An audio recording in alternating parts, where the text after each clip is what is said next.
The Atrocities of the Pirates by Aaron Smith. Section 0. Preface.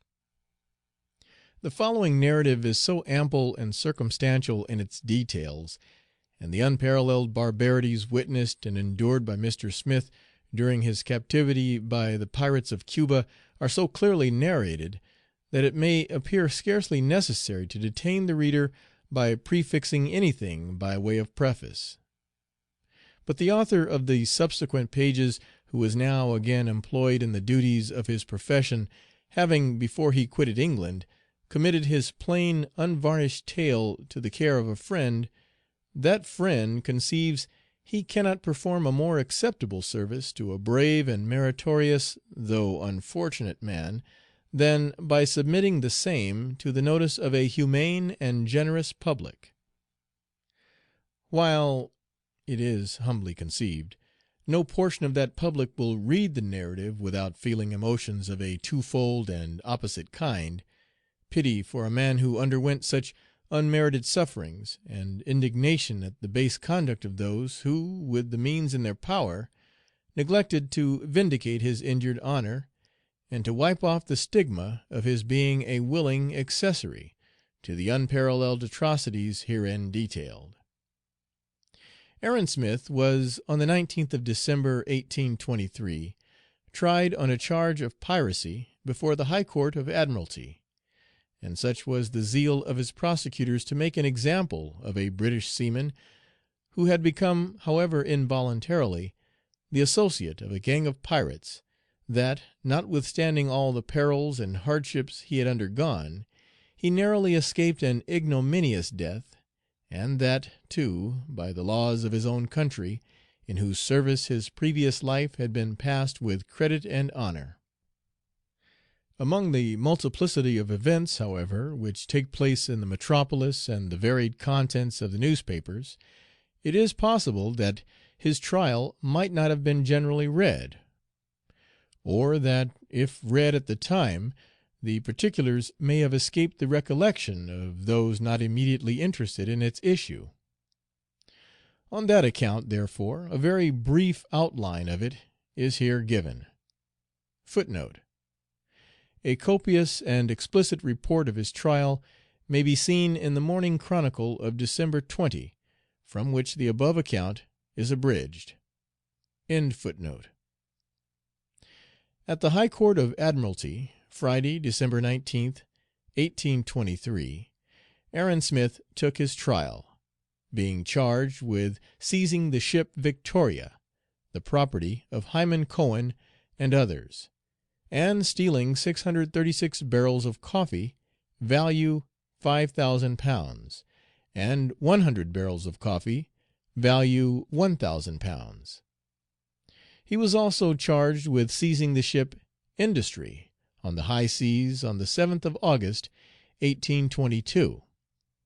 Several witnesses, seamen and others on board the ships just mentioned, were called in support of the prosecution, who severally deposed to the active part taken by the prisoner during their capture.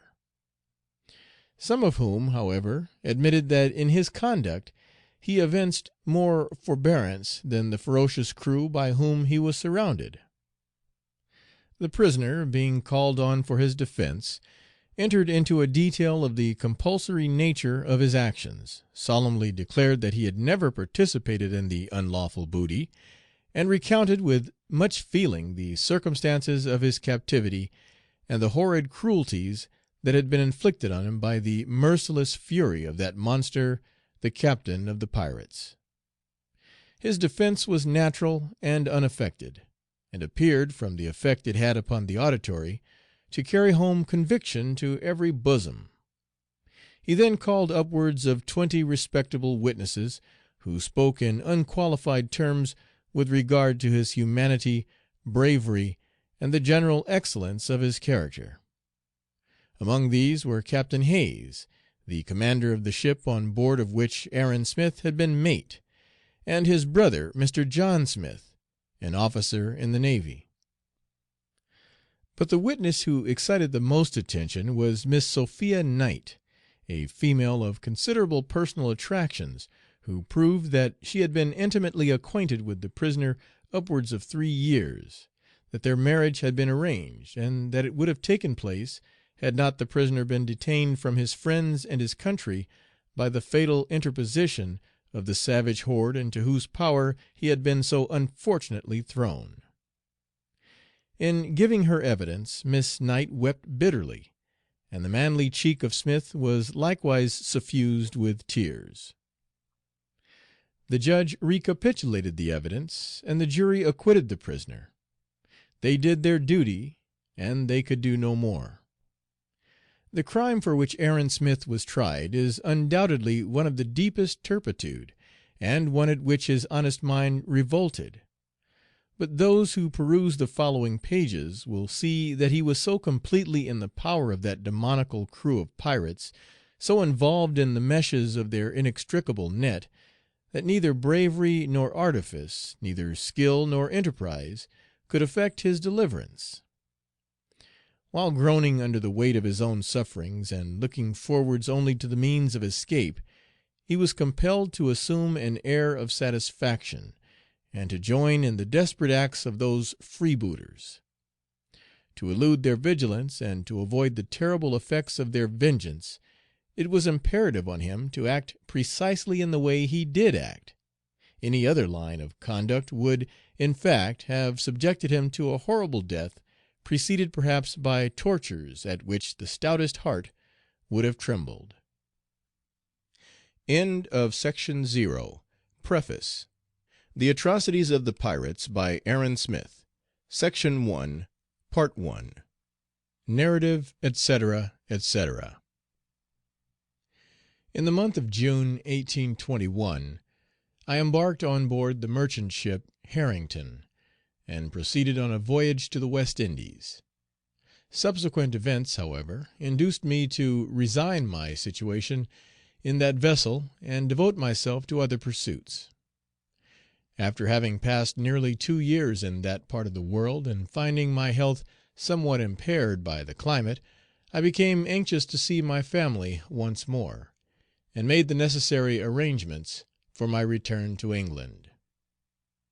Being then at Kingston, in the island of Jamaica, I communicated my wishes to a Captain Talbot, an intimate friend, who very kindly undertook to forward my views, and introduced and recommended me to Mr. Lumsden, the master of the merchant brig Zephyr, which vessel was at that time waiting for freight to London.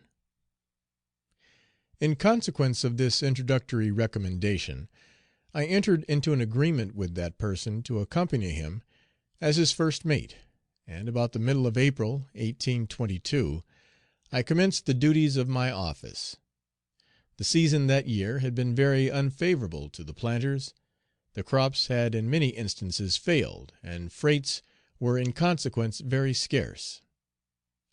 The lading of the Zephyr therefore proceeded very slowly, and I became daily more anxious for my return. In the meantime, I embarked in a trifling speculation, and purchased and shipped a quantity of coffee on board the brig on my own account, from time to time consulting and advising with Mr. Lumsden as to the best methods of completing our lading. Some time, however, still elapsed before we could attain our object, and during this interval I discovered so many unamiable traits in the character of that person as to cause very unfavorable impressions on my mind towards him. His ignorance and want of education betrayed themselves on almost every occasion. Nor was I surprised at the discovery, when I was afterwards informed that he had been originally bred to the coal trade, and had been nearly all his life employed in that capacity. Towards the latter end of June we had completed our cargo, and having taken on board our passengers, who consisted of a Captain Cooper, 5 or 6 children, and a black woman as a servant, we sailed on the 29th, and proceeded down to Port Royal, where we anchored for the night. Mr. Lumsden, with some friends belonging to the children, and a lady of color, at whose house he had lodged during his stay on the island, followed the vessel in a boat, and came on board at Port Royal. The boat was then sent for another passenger, and, on his arrival, the person who had accompanied Mr. Lumsden returned on shore. On the following morning we weighed anchor and left the port, and, having discharged the pilot, proceeded on our voyage with a moderate breeze and fine weather, but very soon afterwards encountered strong northeasterly winds, accompanied by a heavy swell from the eastward. Mr. Lumsden now seemed anxious to consult me as to future proceedings, and asked me whether I should deem it advisable for him to ply for the windward, or to bear up for the leeward passage. The opinion which I had formed of his character rendered me unwilling to hazard my advice, as I did not wish to have any responsibility thrown on me hereafter from what might be the result of his own ignorance and want of skill.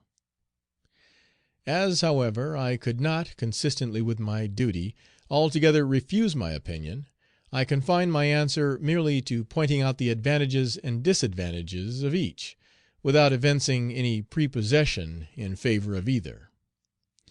The windward passage, I informed him, might prolong the voyage, but the leeward would expose us to the risk of being plundered by pirates and perhaps the total destruction of the vessel, of which the accounts in the daily journals gave too melancholy warnings, and therefore I should recommend him to be guided by his own judgment and experience. Without considering much upon the subject, he decided upon the latter, notwithstanding the perils to which such a measure might expose him. In consequence of this determination, we steered for the great Caymans, which islands the heavy sailing of the Zephyr and the unusual lightness of the winds prevented us from reaching until the fourth day. The inhabitants came off to us in canoes, and we purchased a few parrots, some turtles, and a quantity of shells. From thence we steered for Cape St. Antonio, the southwest point of the island of Cuba, and on our passage spoke to a schooner belonging to St. John's, New Brunswick, on her return from Kingston. This vessel had made an unsuccessful attempt to ply for the windward passage, and had abandoned it on the fifth or sixth day. We parted company in the night, and on the following morning made Cape St. Antonio. The wind was still light and the weather fine. Having got round the Cape, we stood to eastward, and the breezes freshened and became more favorable. At daylight on the following morning we discovered 2 sail ahead, standing the same course, and in the forenoon, the day being remarkably clear and fine, took a very good observation of the sun's altitude. At 2:00 P.M., while walking the deck in conversation with Captain Cooper, I discovered a schooner standing out towards us from the land. She bore a very suspicious appearance, and I immediately went up aloft with my telescope to examine her more closely. I was instantly convinced that she was a pirate, and mentioned it to Cooper, who coincided with me, and we deemed it proper to call Mr. Lumsden from below and inform him. When he came on deck we pointed out the schooner and stated our suspicions, recommending him to alter his course and avoid her. We were at this moment about 6 leagues from Cape Roman, which bore southeast by east. Never did ignorance, with its concomitant obstinacy, betray itself more strongly than on this occasion. He rejected our advice, and refused to alter his course, and was infatuated enough to suppose that because he bore the English flag, no one would dare to molest him. To this obstinacy and infatuation I must attribute all my subsequent misfortunes, the unparalleled cruelties which I have suffered, the persecutions and prosecutions which I have undergone, the mean and wanton insults which have been heaped upon me, and the villainy and dishonesty to which I have been exposed from the author of them all, who, not satisfied with having occasioned my sufferings, would have basely taken advantage of them to defraud my friends of what little of my property had escaped the general plunder. In about half an hour after this conversation, we began to discover that the deck of the schooner was full of men, and that she was beginning to hoist out her boats.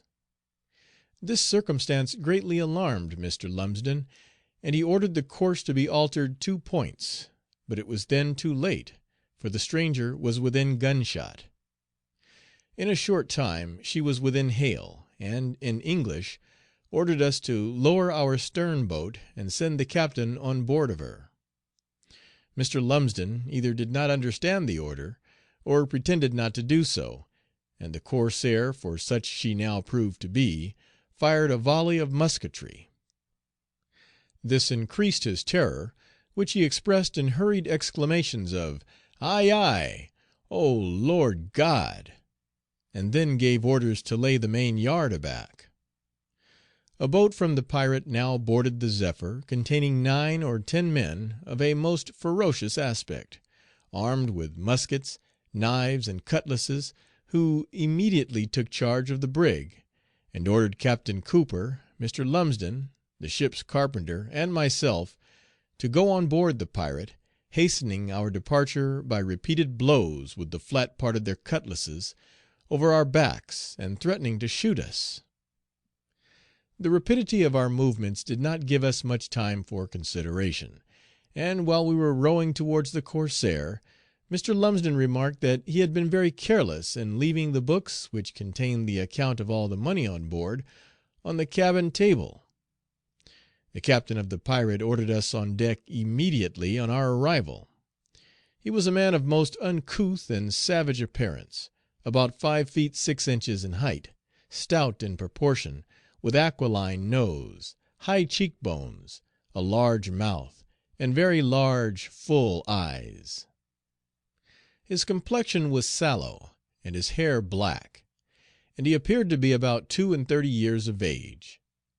In his appearance he very much resembled an Indian, and I was afterwards informed that his father was a Spaniard, and his mother a Yucatan squaw.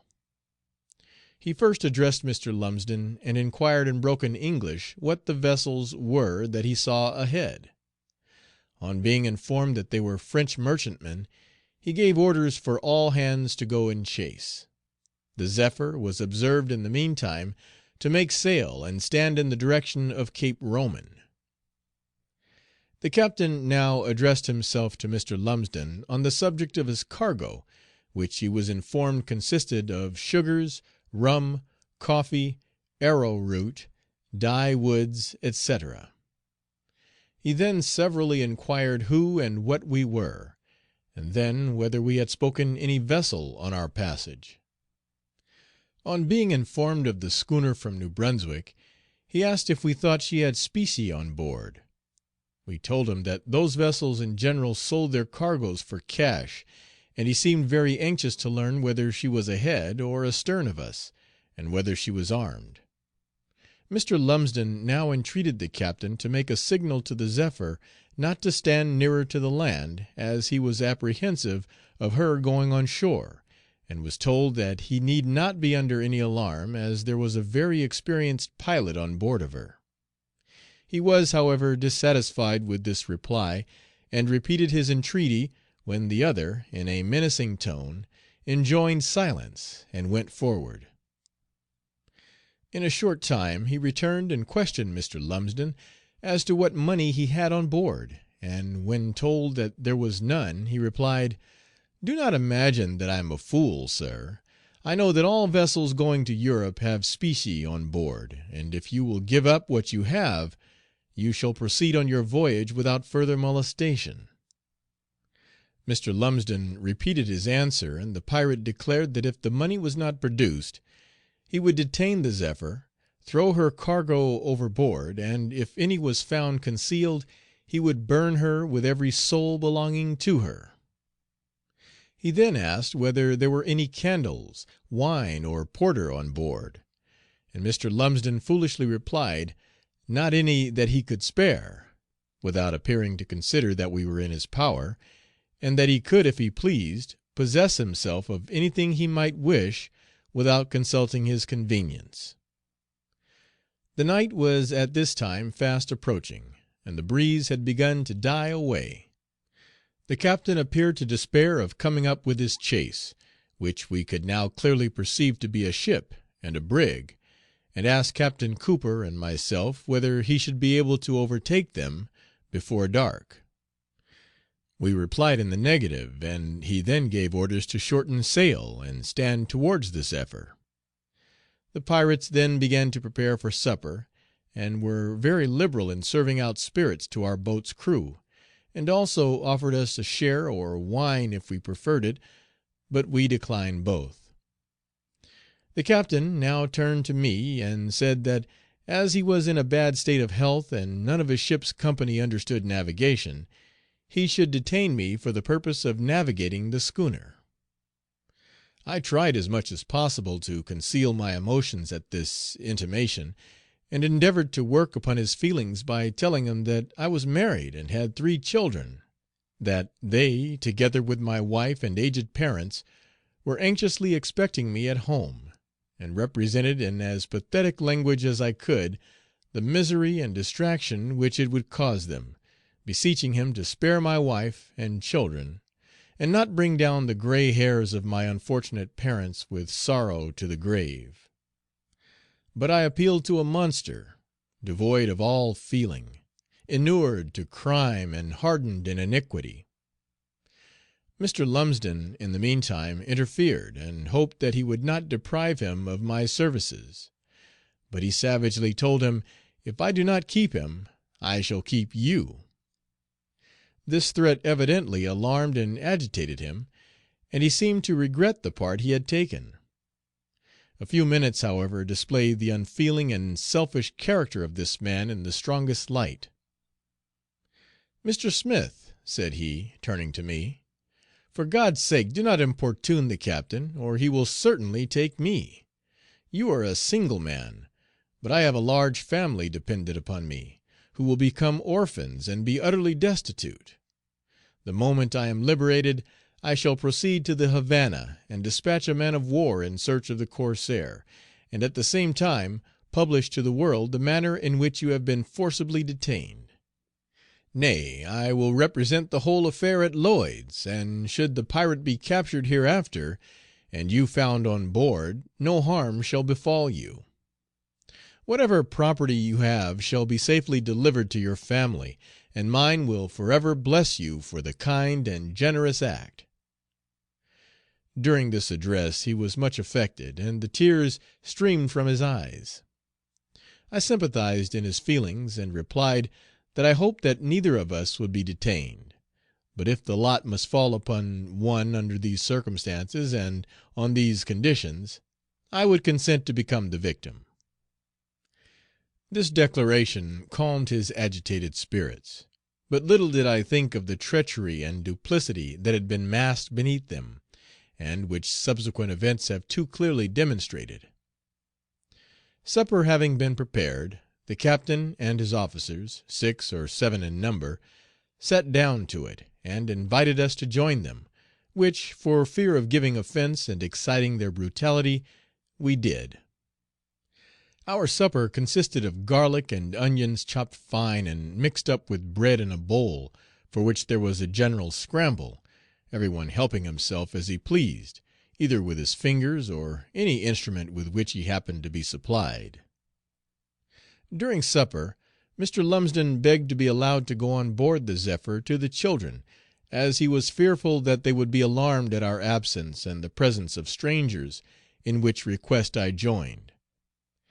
But he replied that no one would injure them, and that as soon as the 2 vessels came to an anchor, he would accompany us on board. The corsair was at this time fast approaching the Zephyr, when the captain ordered a musket to be fired, and then tacked in shore. The signal was immediately answered, and the brig followed our movements.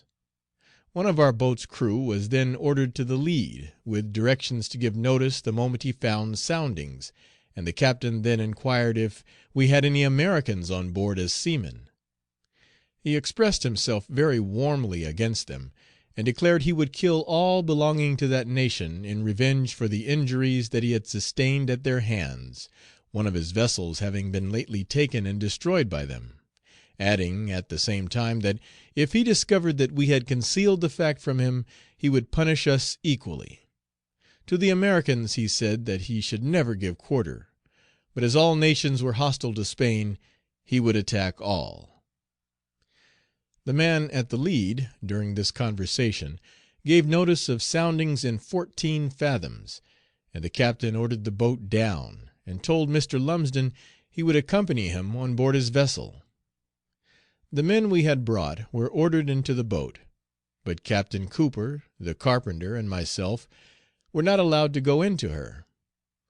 The boat then proceeded towards the Zephyr, with Mr. Lumsden and the captain of the Corsair, and shortly after returned with some of the men whom the pirate had put on board, who brought with them Captain Cooper's watch, the ship's spy glass, and my telescope, together with some of my clothes and a goat.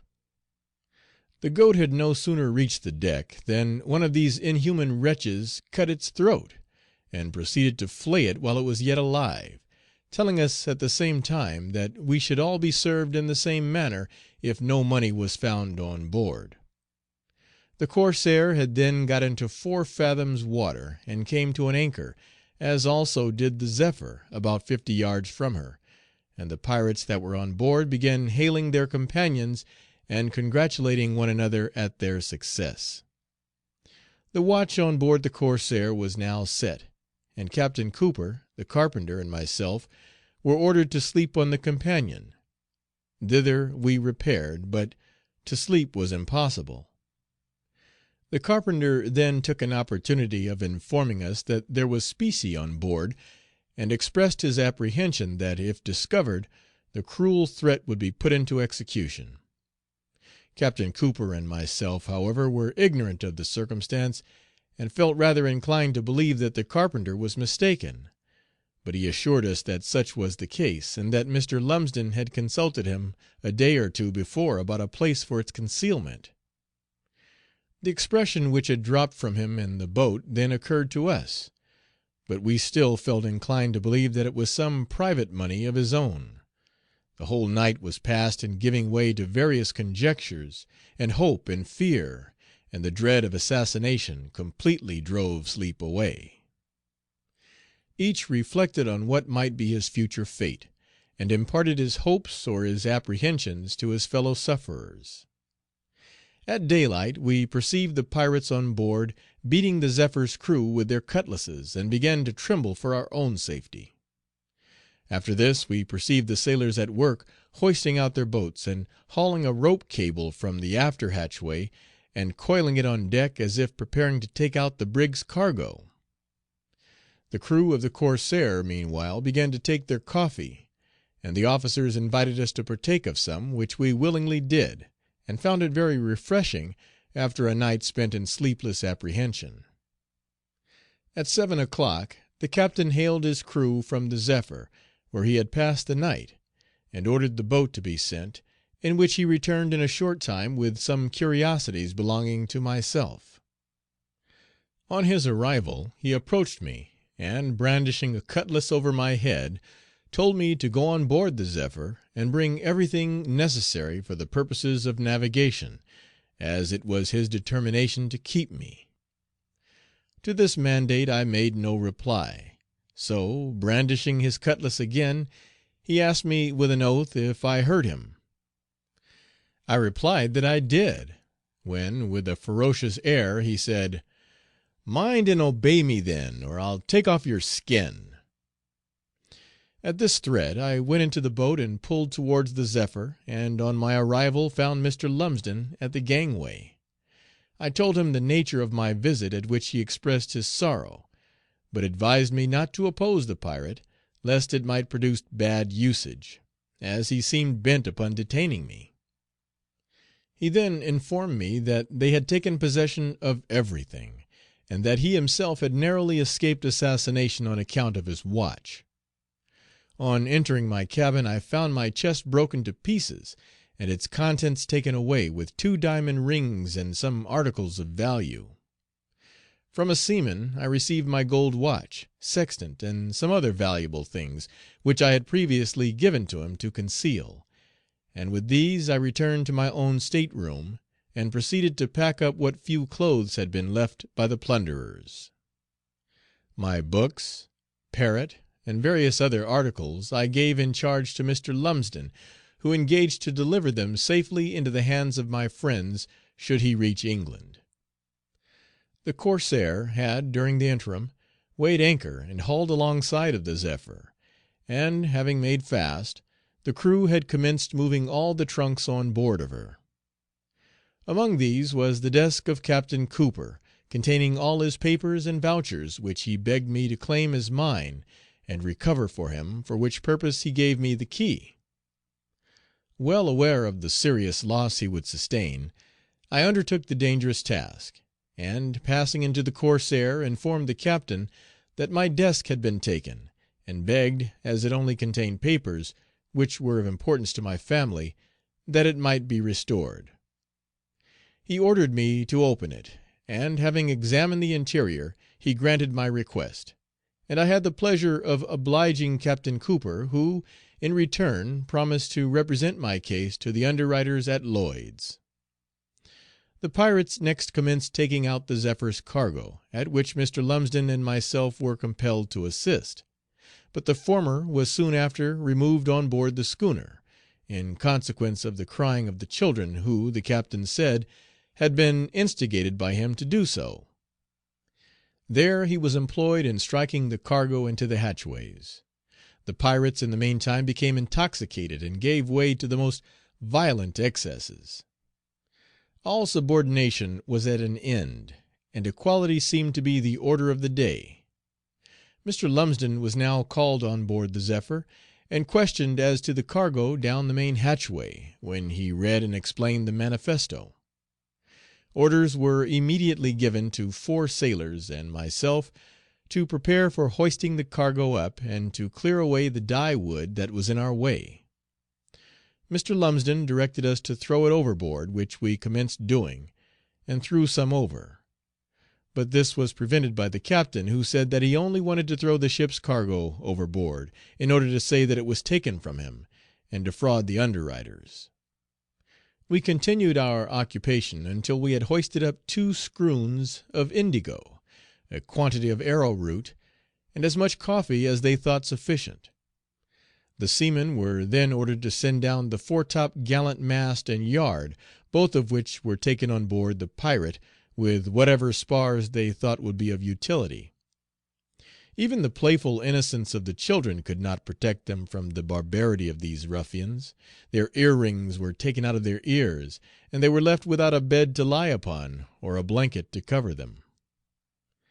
They next commenced taking out the ship's stores, with all the live stock and some water, and Mr. Lumsden and Captain Cooper were then ordered on the quarter deck, and told that if they did not either produce the money, or tell where it was concealed, the Zephyr should be burned and they with her.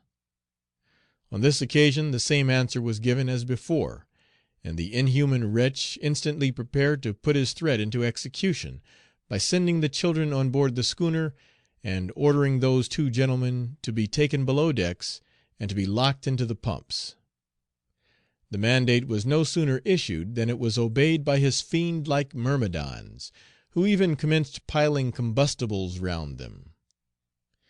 The apparent certainty of their fate extorted a confession from Lumsden, who was released and taken on deck, where he went to the round house and produced a small box of doubloons, which the pirate exhibited with an air of exultation to the crew.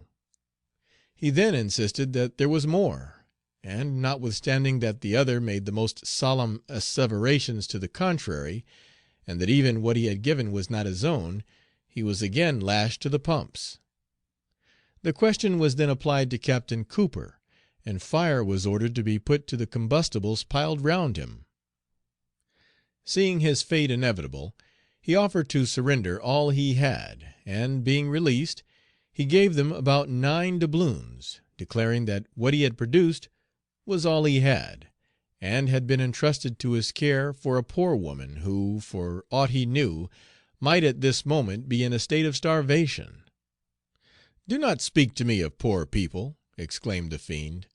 "I am poor, and your countrymen and the Americans have made me so. I know there is more money, and will either have it or burn you in the vessel." The unfortunate man was then once more ordered below, and fire directed to be applied. In vain did they protest that he had got all. He persisted in his cruelty.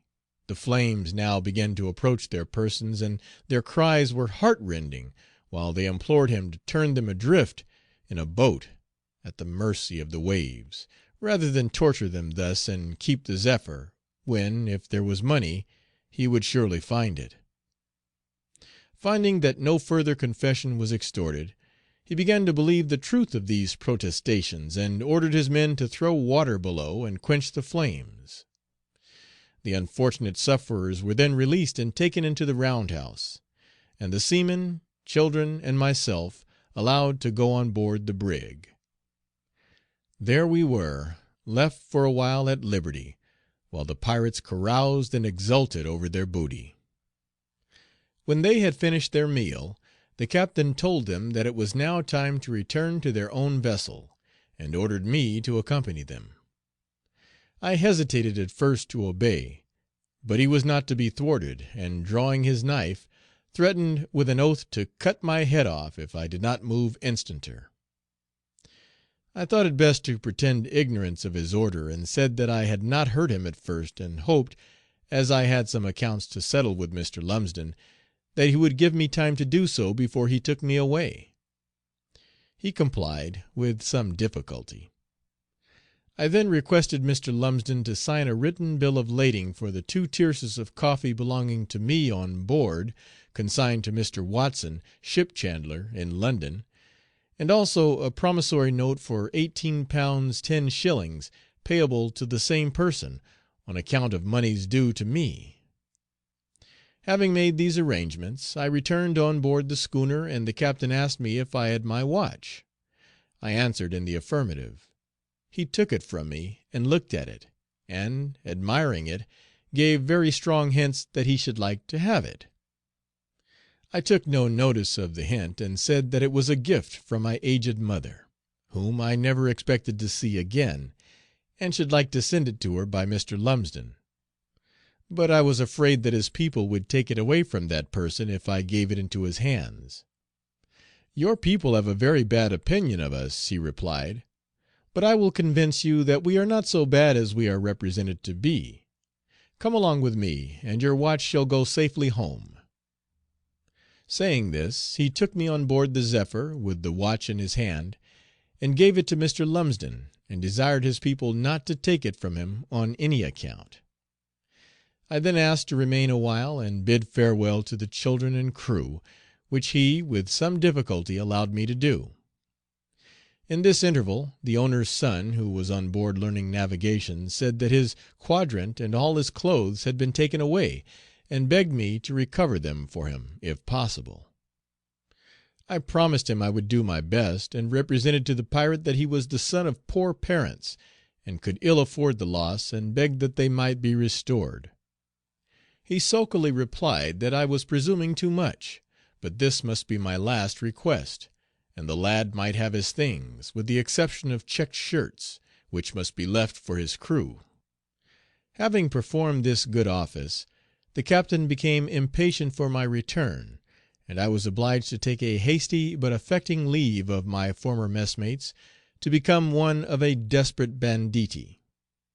The inhuman wretch thought even this affecting ceremony too long, and drove me on board at the point of his knife. When I had reached the deck of the Corsair, he asked me if I had got every instrument necessary to the purposes of navigation, and if not, to go and get them, for he would have no excuses by and by, and if I made any he would kill me. I answered that I had got all that was necessary, and he then gave orders to cast loose from the Zephyr, and told Mr. Lumsden he might proceed on his voyage, but on no account to steer for the Havana, for if he overtook him on that course, he would destroy him and his vessel together. He promised that he would not touch there, and the vessels were accordingly cast loose in a short time afterwards. Mr. Lumsden, Captain Cooper, and the children stood on the gangway and bade me adieu, and my heart sunk within me as the 2 vessels parted. The horrors of my situation now rushed upon my mind. I looked upon myself as a wretch upon whom the world was closed forever. Exposed to the brutality of a ferocious and remorseless horde of miscreants, doomed to destruction and death, and, perhaps to worse, to disgrace and ignominy; to become the partaker of their enormities, and be compelled, I knew not how soon, to imbrue my hands in the blood of a fellow creature, and, perhaps, a fellow countryman. The distraction, grief, and painful apprehensions of my parents, and of one to whom I was under the tenderest of all engagements, filled my mind with terror. I could no longer bear to look upon the scene my fancy presented to me, and I would have sought a refuge from my own miserable thoughts in self destruction; but my movements were watched, and I was secured, and a guard set over me. The captain then addressed me, and told me that if I made a second attempt I should be lashed to a gun, and there left to die through hunger; and, for the sake of security, ordered me below, but at my earnest entreaty I was allowed to remain on deck till it was dark. Section 2 The Atrocities of the Pirates, by Aaron Smith. Section 2, Part 2. A narrative, etc., etc. The Zephyr had got under way, and had set her sails, but I could perceive that her boats had either been cut or set adrift. This did not escape the notice of the pirate, who called to me and said, "Look at that rascal, he has cut loose his old boats, and when he gets home he will say that I have taken them, and get new ones from the underwriters; but I will write to Lloyd's and prevent it." He then appeared very anxious to know whether I thought they would go to the Havana, of which he seemed so apprehensive, that he would have gone after the Zephyr and destroyed her, had I not said that they would in all probability pursue a direct course. The wind was light and the sea calm, but the weather was thick and heavy. Both vessels moved slowly through the water from one another, and I kept my eyes upon the Zephyr as long as she was visible, and then gave way to melancholy reflections on my forlorn and wretched condition. At dusk we anchored at the edge of the reef, and a boat was dispatched to the shore, to inform the inhabitants of their good success. At daylight the pirate stood to the southwest, and at 9 o'clock in the morning entered a delightful harbor, where she anchored in 2 fathoms water. This harbor, called by the Spaniards Rio Medias, is large, commodious, and capable of containing 100 sail. The anchorage is good, being a compound of clay and mud, and it is protected from every wind except the north. Vessels within it ride very safe and easy, as the reef breaks off the force of the sea. The distance of it is about 3 miles from the edge of the reef to the southward, and the entrance intricate and hazardous. At 2 o'clock in the afternoon I perceived a number of boats and canoes pulling towards the corsair, and the captain told me that he expected a great deal of company from the shore, and among others 2 or 3 magistrates and their families, and some priests, observing also that I should see several pretty Spanish girls. I remarked that I wondered he was not afraid of the magistrates. He laughed, and said I did not know the Spanish character. Presents of coffee and other little things, said he, will always insure their friendship, and from them I receive intelligence of all that occurs at the Havana, and know every hostile measure time enough to guard against it. 2 magistrates, a priest, and several ladies and gentlemen now came on board, and were received in great pomp by the captain, whom they congratulated on his success. I was then introduced to them as a captive, detained to navigate the vessel, and underwent much questioning from all of them, as to my country, and whether I came from London, and of what religion I was. Refreshments were then introduced, and the whole party drank the captain's health. Dancing was then proposed by the females, and preparations made for it. The parties stood up for their favorite amusement, and to my great annoyance I was selected as a partner for one of the magistrate's daughters. I declined the honor that was intended me rather abruptly, but the young lady herself, notwithstanding my apparent rudeness, pressed me to know the cause of my refusal. I told her candidly that my thoughts were too much occupied by my melancholy situation, and the misery which it would occasion my wife and family, to take any interest in the amusement. "You cannot be a married man," replied she, with an air of naïveté, "for I have been told that when people are married they always endeavor to conceal it." I repeated that I was, and she applied to the captain, who replied that I had told him so, but he did not believe it, as Mr. Lumsden had assured him to the contrary. She said that she had heard a great deal of the gallantry of my countrymen, but she had never seen one of them until now. I hoped, I replied, that she would not form an unfavorable opinion of them from my want of it, but that my mind was so agitated and my spirits so depressed that I must entreat her to excuse my not accepting the high honor that was intended me by selecting me as her partner.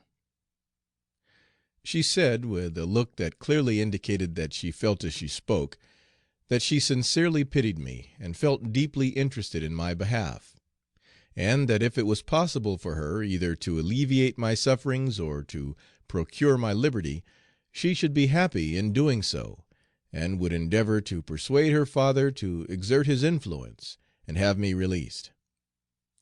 I beseeched her not to be rash in her application, for if the captain should discover that I was endeavoring secretly to interest either her or her father in my behalf, it might cost me my life. Our conversation was here interrupted by the captain, who, seeing that he did not join the dancers, asked the cause, and, on being informed, roughly ordered me to lead the young lady out immediately, a mandate that I did not dare to disobey. As I shall have occasion to mention this young lady very often in the course of this narrative, it may be as well for me here to give some description of her. Her Christian name I afterwards discovered to be Seraphina, by which I shall hereafter designate her. Her family name I never knew. She was young and evidently unacquainted with the world, and therefore ignorant of the artifices practiced in it. She was unembarrassed in her manners, and there was an openness and frankness in all that she said or did, that, under any other circumstances, might perhaps have had a more powerful influence. Her features were regular and pretty, but not handsome, and her eyes sparkling, animated, and full of intelligence. She was a brunette, and her whole appearance was of that description which interests the beholder, almost at first sight. In her disposition she was kind, benevolent, and humane, and possessed of strong and warm feelings, which were very manifest when she was interested in anything. During the dance I could plainly perceive that she was hurt at the arbitrary conduct of the captain, and she very soon pleaded indisposition and sat down. The instant the attention of the party was diverted from her, she regretted, in a mournful tone of voice, the unpleasant sensations of which she must have been the cause, and then, as if rallying her spirits, passed on to indifferent subjects and made many inquiries into our manners and customs, asking me if all the stories she had heard of the grandeur and riches of London were true, and what sort of a building the immense church was that everybody went to see. The manner in which she entered into conversation, and the very great degree of feeling and interest that she betrayed on my account, led me to flatter myself that I had made some tender impressions on her heart. Pity, I had heard say, was akin to love, and methought if I should be happy enough to inspire her with the latter passion, she might become instrumental in my escape. My opinion, however, of the Spanish character was not very high. I suspected treachery might lurk beneath this apparent warmth of feeling, and was determined to meet stratagem by stratagem, if such should be the case. I hinted, therefore, that my holding her so long in conversation might give offence to her father, as I was an utter stranger and a mere captive. She replied, not at all, as he was an indulgent parent, and never interfered with her. Having so far satisfied myself, I endeavored to obtain some knowledge of the situation of the country, and what towns or villages were along the shore. This naturally led to the question whether I should like to go on shore, and I replied in the affirmative, making a bad state of health as a plea for my wishes.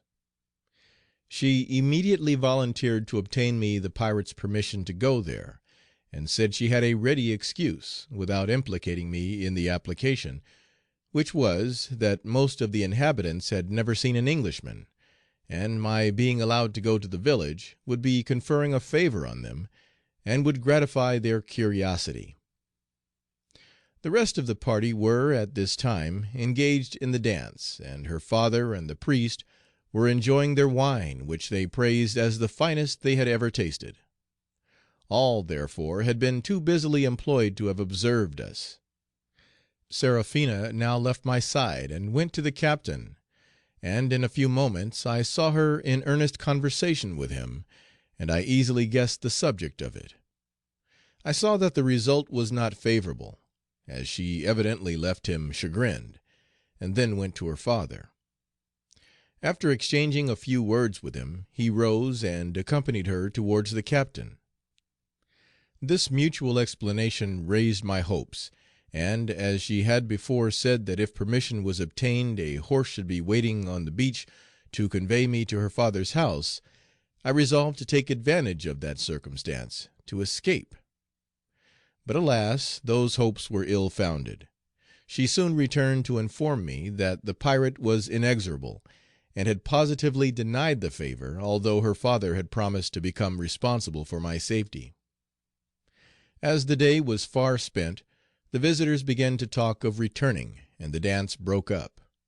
Refreshments of fowls and sweetmeats, which had been taken from the Zephyr, were then served up, but there was no want of knives, forks, or spoons as on former occasions, as the pirates had secured those belonging to the brig. When they had refreshed themselves, the captain commenced the distribution of wines and other things as presents to his guests.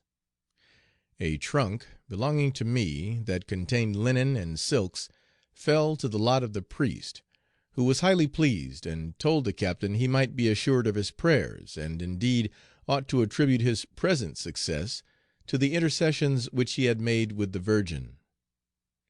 All, indeed, appeared gratified with their treatment, and told the captain that they had sent information round the country that the corsair had rums, sugars, and coffee for sale, who replied that if they meant to come and purchase, they must do so quickly, as he should go on a cruise in a day or two. While the rest were thus engaged, Seraphina imparted to me the ill success of her mission, and said that the priest had also unwittingly joined in her request. She then assured me of her esteem and her future exertions, promised to visit me often, and took leave of me. The party now took to their boats and canoes, and the priests, in descending, invited the captain to dine with him, and to be sure and bring me with him when he came. As soon as the party had gone, the captain came to me, and inquired whether I had commissioned Seraphina to make the request. As I was prepared for this question, I immediately answered in the negative, and added that I could have no object in going on shore, as I was a stranger, and as to escape, that was out of the question, as I was totally unacquainted with the face of the country. He then said, if I behaved well he would take me with him, and immediately turned the conversation on the influence which he possessed with the magistracy of the whole island, saying that he could obtain passes for himself and his crew at all times to travel from one part to another. These passes, from what I could understand, are passports issued and signed by the different magistrates, without which persons travelling are liable to be thrown into prison, unless they can give a good account of themselves. The captain was at this very time much intoxicated, as was usually the case with him in the afternoon, and when in that state was wantonly cruel.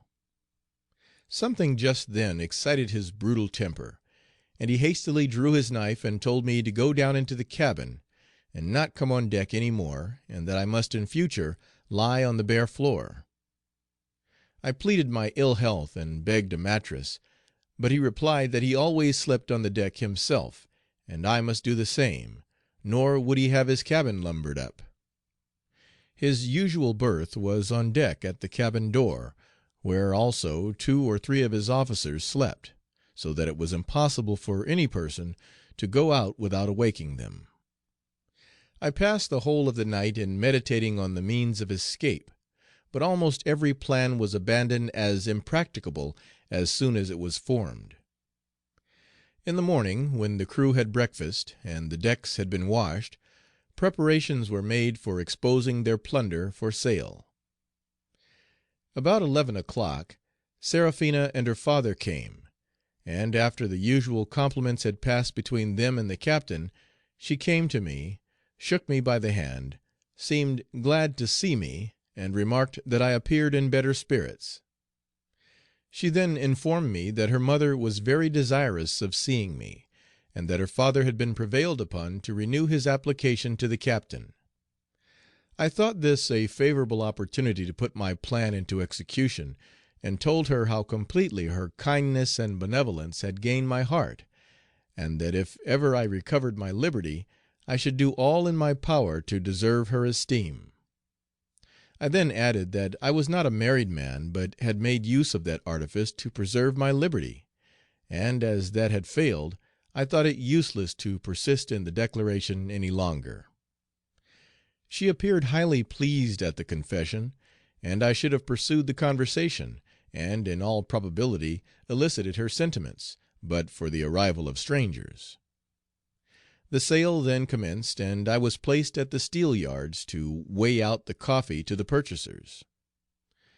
To this, however, they objected, as they suspected I would cheat them, but they had no alternative, as no one else understood the use of steel yards, and the captain having informed them that I was a captive, and bore no share in the profits, they were content to let the sale go on. The best coffee was sold for $10 per hundredweight, its supposed half value at Havana, and the inferior at a similar rate. I observed that the purchasers all brought sacks and bags with them, as precautionary measures to prevent detection and destroy every clue to the market in which it was purchased. Having weighed their several proportions, a gun was fired, when 2 schooners of a small size came out from the land, and, when within hail, were ordered to come alongside and take the coffee on board. Neither the captain nor any part of his crew understood arithmetic, so that my next task was to make out the several bills, and their amount having been paid, a large dinner was prepared from the stock taken from the Zephyr. While these preparations were going on, the captain told me, in English, which the rest did not understand, to make a strong mixture of spirituous liquors that would rapidly intoxicate, and bring it up after dinner as an English cordial.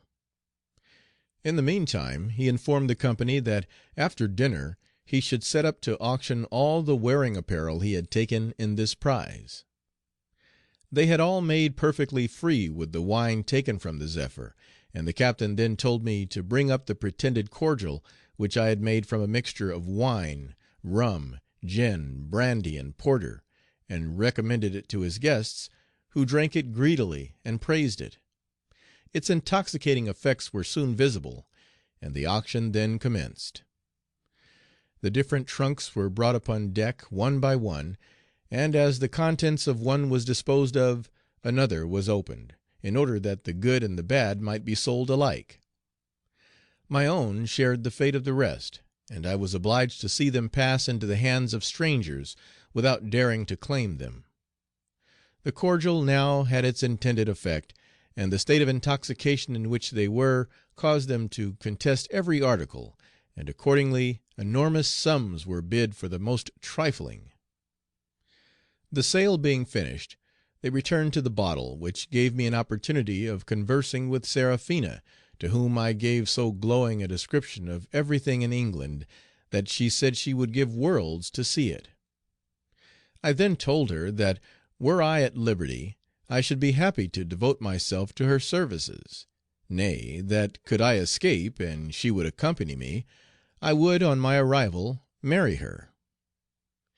This sudden declaration startled her, and I began to be very much alarmed that I had by this imprudence destroyed the very foundation of the fabric that I was endeavoring to erect, and the more so when, with an air of unusually cold solemnity, she replied, that I ought to remember that I was a stranger and a foreigner, and therefore it would be highly imprudent and improper for her to trust herself to my protection, and, what was still more important, that it would be the height of ingratitude to quit, in a clandestine manner, the roof of such indulgent parents as hers.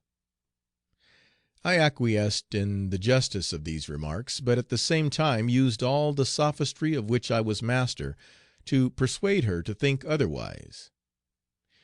To all my arguments she observed in reply, that should she consent to elope with me, 1,000 obstacles must be surmounted before it could take place.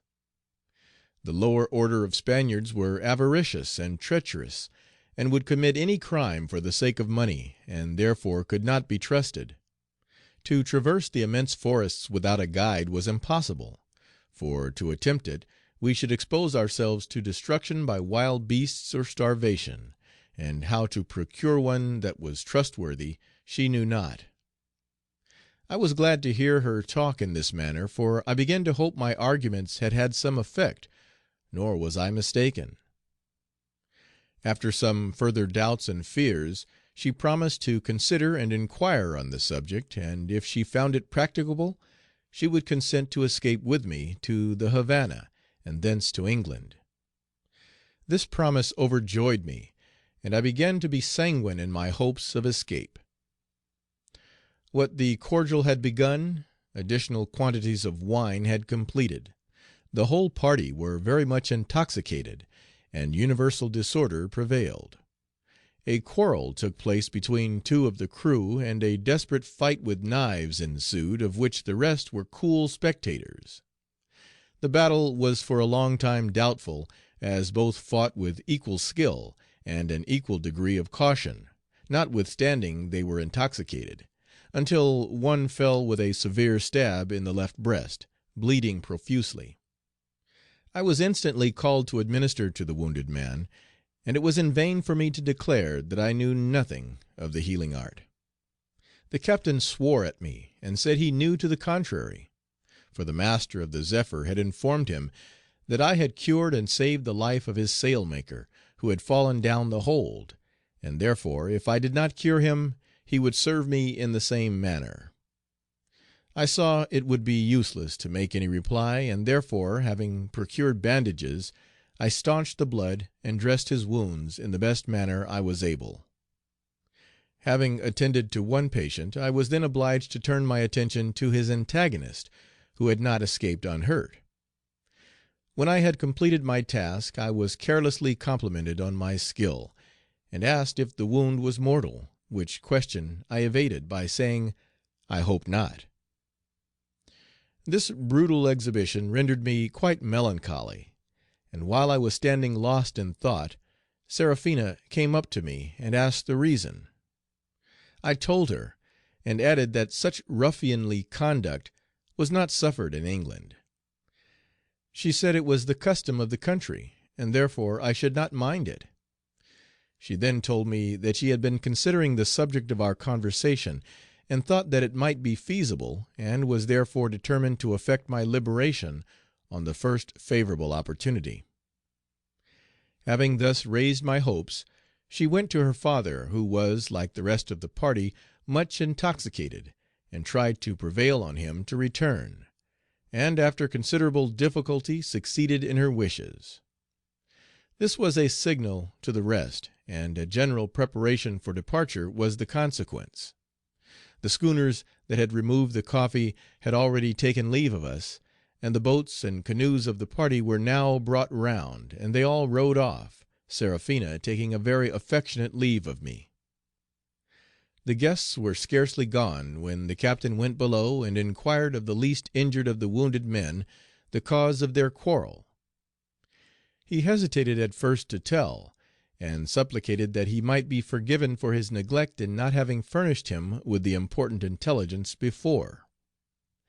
This being granted, he told the pirate that his antagonist was one of the party formed by the chief mate to assassinate him and the whole crew, and take possession of the ship and plunder. That officer, he informed him, had gone to the Havana for the express purpose of bringing some more men, and that they were to put the plan into effect when himself and the crew were either asleep or inebriated. I saw that his brutal temper was excited by this information. His eyes flashed fire, and his whole countenance was distorted. He vowed destruction against the whole party, and, rushing upon deck, assembled the crew, and imparted what he had heard. The air rang with the most dreadful imprecations. They simultaneously rushed below and dragged the helpless wounded wretch upon deck, and, without taking into consideration that the accusation against him might be unfounded, proceeded to cut off his legs and arms with a blunt hatchet. Then, mangling his body with their knives, threw the yet warm corpse overboard.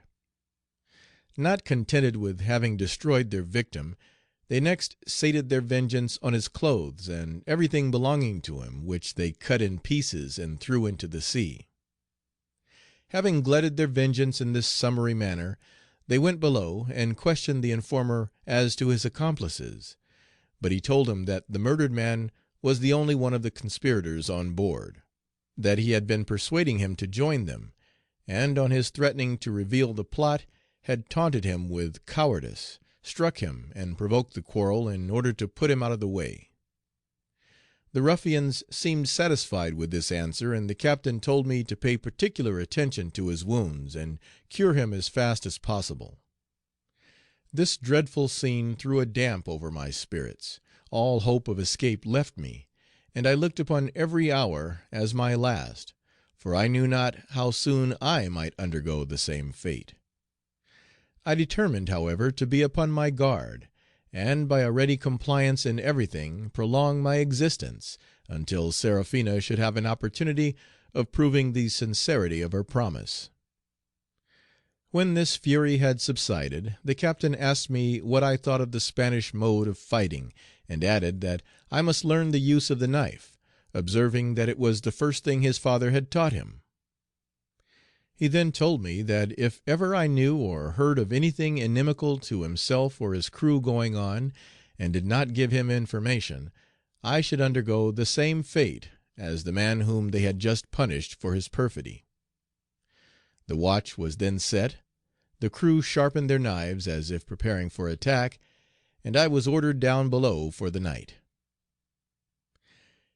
Section 2, Part 2. The Atrocities of the Pirates, by Aaron Smith.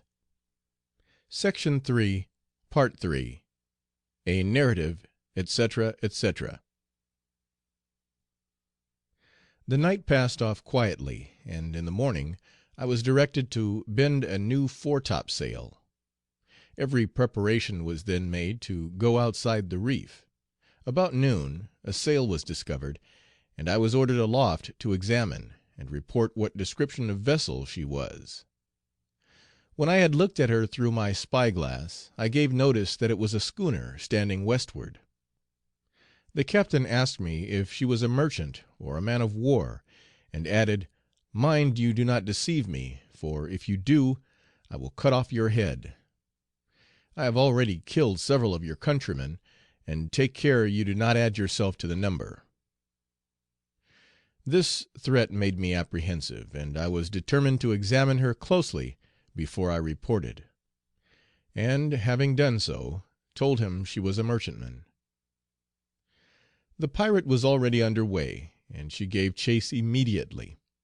I was still at the masthead, and could perceive that the schooner was aware of our intention, and, suspecting us to be a pirate, was altering her course and standing to the north. I informed him of this circumstance, and he abused me for not doing so sooner. When we had passed through the channels and were without the reef, the wind died away, and the captain ordered out the sweeps, and the corsair made great way through the water. The breeze, however, soon freshened, and both vessels stood on under a press of sail. Before dark we were gaining rapidly upon her, but she was still at a great distance, and the captain despaired of reaching her, expressing his apprehension that she would escape, as she would most certainly alter her course in the night. At 10 o'clock at night she was out of view, and I was then ordered below. The captain declared, however, that he would stand on that tack until 2 in the morning, and if she was not then visible, he would alter his course to the east. The fatigue I had undergone by being tossed to and fro in the tops made me sleep soundly, and I did not awake till called in the morning. When I came on deck I found all at a loss to know whereabouts they were. The whole crew had been intoxicated, no light had been in the binnacle, and no log had been thrown. No one, therefore, knew what the ship had been doing through the night, or what sail had been set. In this dilemma I was called upon to give the captain information as to the bearings of the harbor from which we had sailed the preceding day. I replied that it was impossible for me to inform him exactly, and was threatened with instant massacre if I did not. I then informed him if he would wait till noon I would endeavor to do so, and the same threat was repeated in case of failure. It was a fortunate event for me that at this time the sun was in distance with the moon, and the sky being remarkably clear, the sea smooth, and the schooner making very little way, I had an opportunity, at about 9 o'clock, to take a good lunar observation. After I had completed taking the sights, which I was compelled to do above, as no one on board understood navigation, I made my calculations, and at noon obtained the true latitude by a good observation of the sun's altitude. To my great astonishment I found that we were about 20 leagues to the west-northwest of Cape Bonavista, a distance of 200 miles to the westward of where I had imagined we were. The moment the captain perceived that I had finished operations, he asked the situation of the vessel, which I informed him. He then ordered me to direct the helmsman, and trim the sails according to the course which we ought to steer. Having obeyed this order, he asked me when we should see land, and I told him in the afternoon, if the breeze was favorable. He seemed to have some doubt, and declared with an oath he would punish me if we did not. The breeze in the meantime freshened, and came more in our favor, and all appeared anxious to prove the truth of my information and be convinced of my skill as a navigator. But no one was more anxious than myself, for the least error in my calculation devoted me to destruction, and I trembled for the consequences. At 4 in the afternoon, to my great joy, the men on the lookout called "land," and the coast pilot complimented me on my skill. But the captain only abused me. "You rascal, you pretended not to know where the vessel was; but you see you cannot deceive me, and I would advise you not to attempt it." The pilot remarked that the current must have been running very strong. A very material error seems to exist in the charts, as well as the books of instructions on the subject of this current. Those which I have seen agree in stating that it runs to the eastward, whereas I have frequently found it to run westward at the rate of 3 knots, off Cape Roman, the Bay of Honda, the Camoeners, and at some distance from the land. Cape Bonavista, too, is erroneously laid down as high and mountainous, whereas the land about it is not more than 18 feet from the surface of the ocean, and that which is in general mistaken for it lies a great way to the interior of the island, and 6 leagues to the eastward of the cape. The Colorados, so little known, and so much dreaded by mariners, is also erroneously laid down, an error which frequently occasions a serious loss of lives and property. The north side of this reef may be approached without the smallest danger in the thickest darkness, by the precautionary throw of the lead, as the soundings gradually decrease from the depth of 50 fathoms till you come into 3, but frequently there is no dependence to be placed upon it, for at the distance of 6 yards there may not be more than 3 feet of water. Within the reef are a number of fine bays and inlets, capable of containing a large fleet.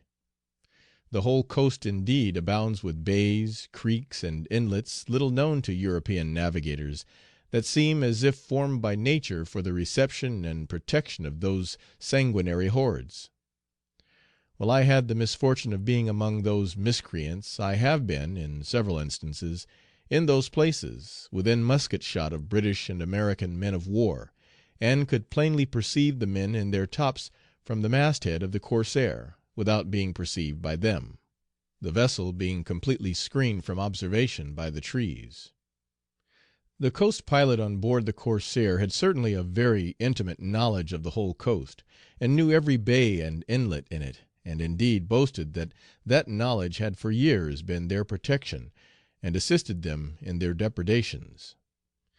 Some had, according to their own confession, been 7 or 8 years at this lawless occupation. The corsair pursued her course along the land to the eastward till dusk, and then cast anchor. At daylight on the following morning she again made sail for the harbor, which she did not reach till 11, in consequence of the lightness of the wind. In the afternoon a boat full of men appeared coming towards the schooner, which, upon examination, was found to contain some of the chief mate's party. No sooner was this known than the captain declared he would kill them all, and ordered 30 muskets to be loaded and brought on deck. When the boat was about 200 yards from the schooner, the men ceased rowing, and held up a white handkerchief for a signal, as if doubtful of their safety, which was answered by a similar one from on board, and they again advanced. When within reach of the musketry, the dreadful order of "Fire!" was given. 5 of the men fell in the boat, the 6th leaped over and began to swim, after whom a boat was dispatched. On his being brought on board, the captain told him the accusation that was against him and his party, and threatened him with a cruel and lingering death if he did not confess the whole truth. In vain did he declare his innocence and ignorance of any plot. The ruffian was resolved to glut his vengeance, and ordered him to be stripped and exposed naked, wounded and bleeding as he was, to the scorching fervor of a July sun, the July sun of a tropical climate. The feelings of humanity got the better of my caution, and I entreated the captain not to torture the poor wretch in that dreadful manner, declaring that I firmly believed him innocent; for, had he been guilty, torture and terror would have wrung a confession from him. In vain I pleaded. In vain I represented the inhumanity of punishing a poor wretch, in all probability innocent of the crime laid to his charge. He was deaf to my entreaties, and threatened me with vengeance for my interference, declaring that he had not done half that he intended to do. Having said this, he turned to the man, told him that he should be killed, and therefore advised him to prepare for death, or confess himself to any of the crew whom I chose to call aside for that purpose. The man persisted in his plea of innocence, declared that he had nothing to confess, and entreated them all to spare his life. They paid no attention to his assertions, but, by the order of the captain, the man was put into the boat, pinioned and lashed in the stern, and 5 of the crew were directed to arm themselves with pistols and muskets, and to go in her. The captain then ordered me to go with them, savagely remarking that I should now see how he punished such rascals, and giving directions to the boat's crew to row for 3 hours backwards and forwards through a narrow creek formed by a desert island and the island of Cuba. "I will see," cried he, exultingly, "whether the mosquitoes and the sand flies will not make him confess." Prior to our leaving the schooner, the thermometer was above 90° in the shade, and the poor wretch was now exposed naked to the full heat of the sun. In this state we took him to the channel, one side of which was bordered by swamps full of mangrove trees, and swarming with the venomous insects before mentioned.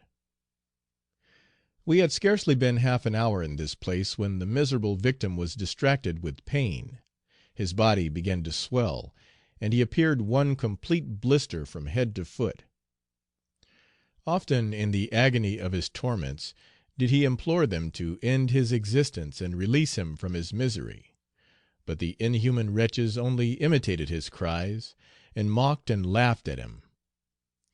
In a very short time, from the effects of the solar heat and the stings of the mosquitoes and sand flies, his face had become so swollen that not a feature was distinguishable, his voice began to fail, and his articulation was no longer distinct. I had long suspected that the whole story of the conspiracy was a wicked and artful fabrication, and the constancy with which this unfortunate being underwent these tortures served to confirm my suspicions. I resolved, therefore, to hazard my interference, and, after much entreaty and persuasion, prevailed upon them to endeavor to mitigate his sufferings and to let the poor wretch die in peace, as the injuries which he had already sustained were sufficient of themselves to occasion death. At first they hesitated, but, after consulting for some time among themselves, they consented to go to the other side of the island, where they would be secured from observation, and untie him and put something over him. When we had reached that place, we lay upon our oars and set him loose. But the moment he felt the fresh sea breeze, he fainted away. His appearance at this time was no longer human, and my heart bled at seeing a fellow creature thus tormented. When our time was expired, we again tied him as before to prevent the fury of the captain for our lenity, and once more pulled for the passage on our way to the vessel. On our arrival, his appearance was the source of merriment to all on board, and the captain asked if he had made any confession. An answer in the negative gave him evident disappointment, and he inquired of me whether I could cure him. I told him he was dying. "Then he shall have some more of it before he dies," cried the monster, and directed the boat to be moored within musket shot in the bay. This having been done, he ordered 6 of the crew to fire at him. The man fell, and the boat was ordered alongside. The poor wretch had only fainted; and when they perceived that he breathed, a pig of iron was fastened round his neck, and he was thrown into the sea.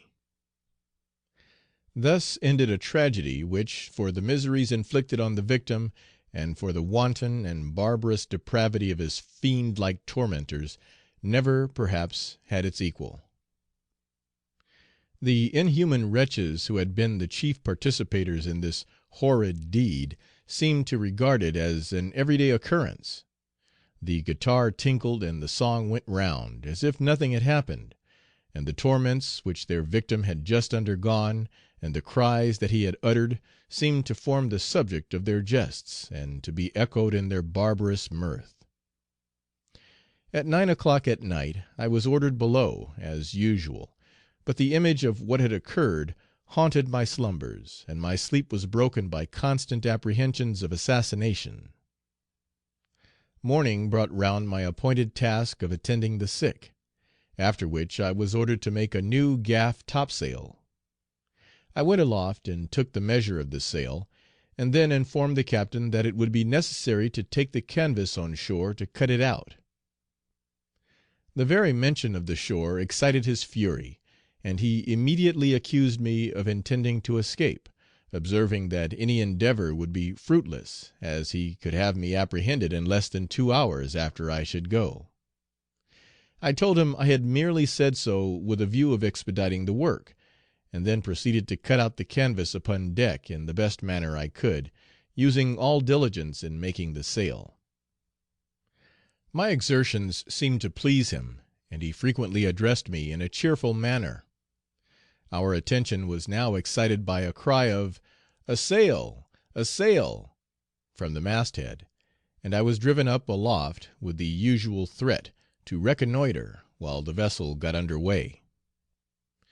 I informed them that she was a merchant brig, and orders were given to go in chase immediately, the pilot undertaking to take her through the channels, while I was called down and consulted as to the best mode of fighting in case she should resist.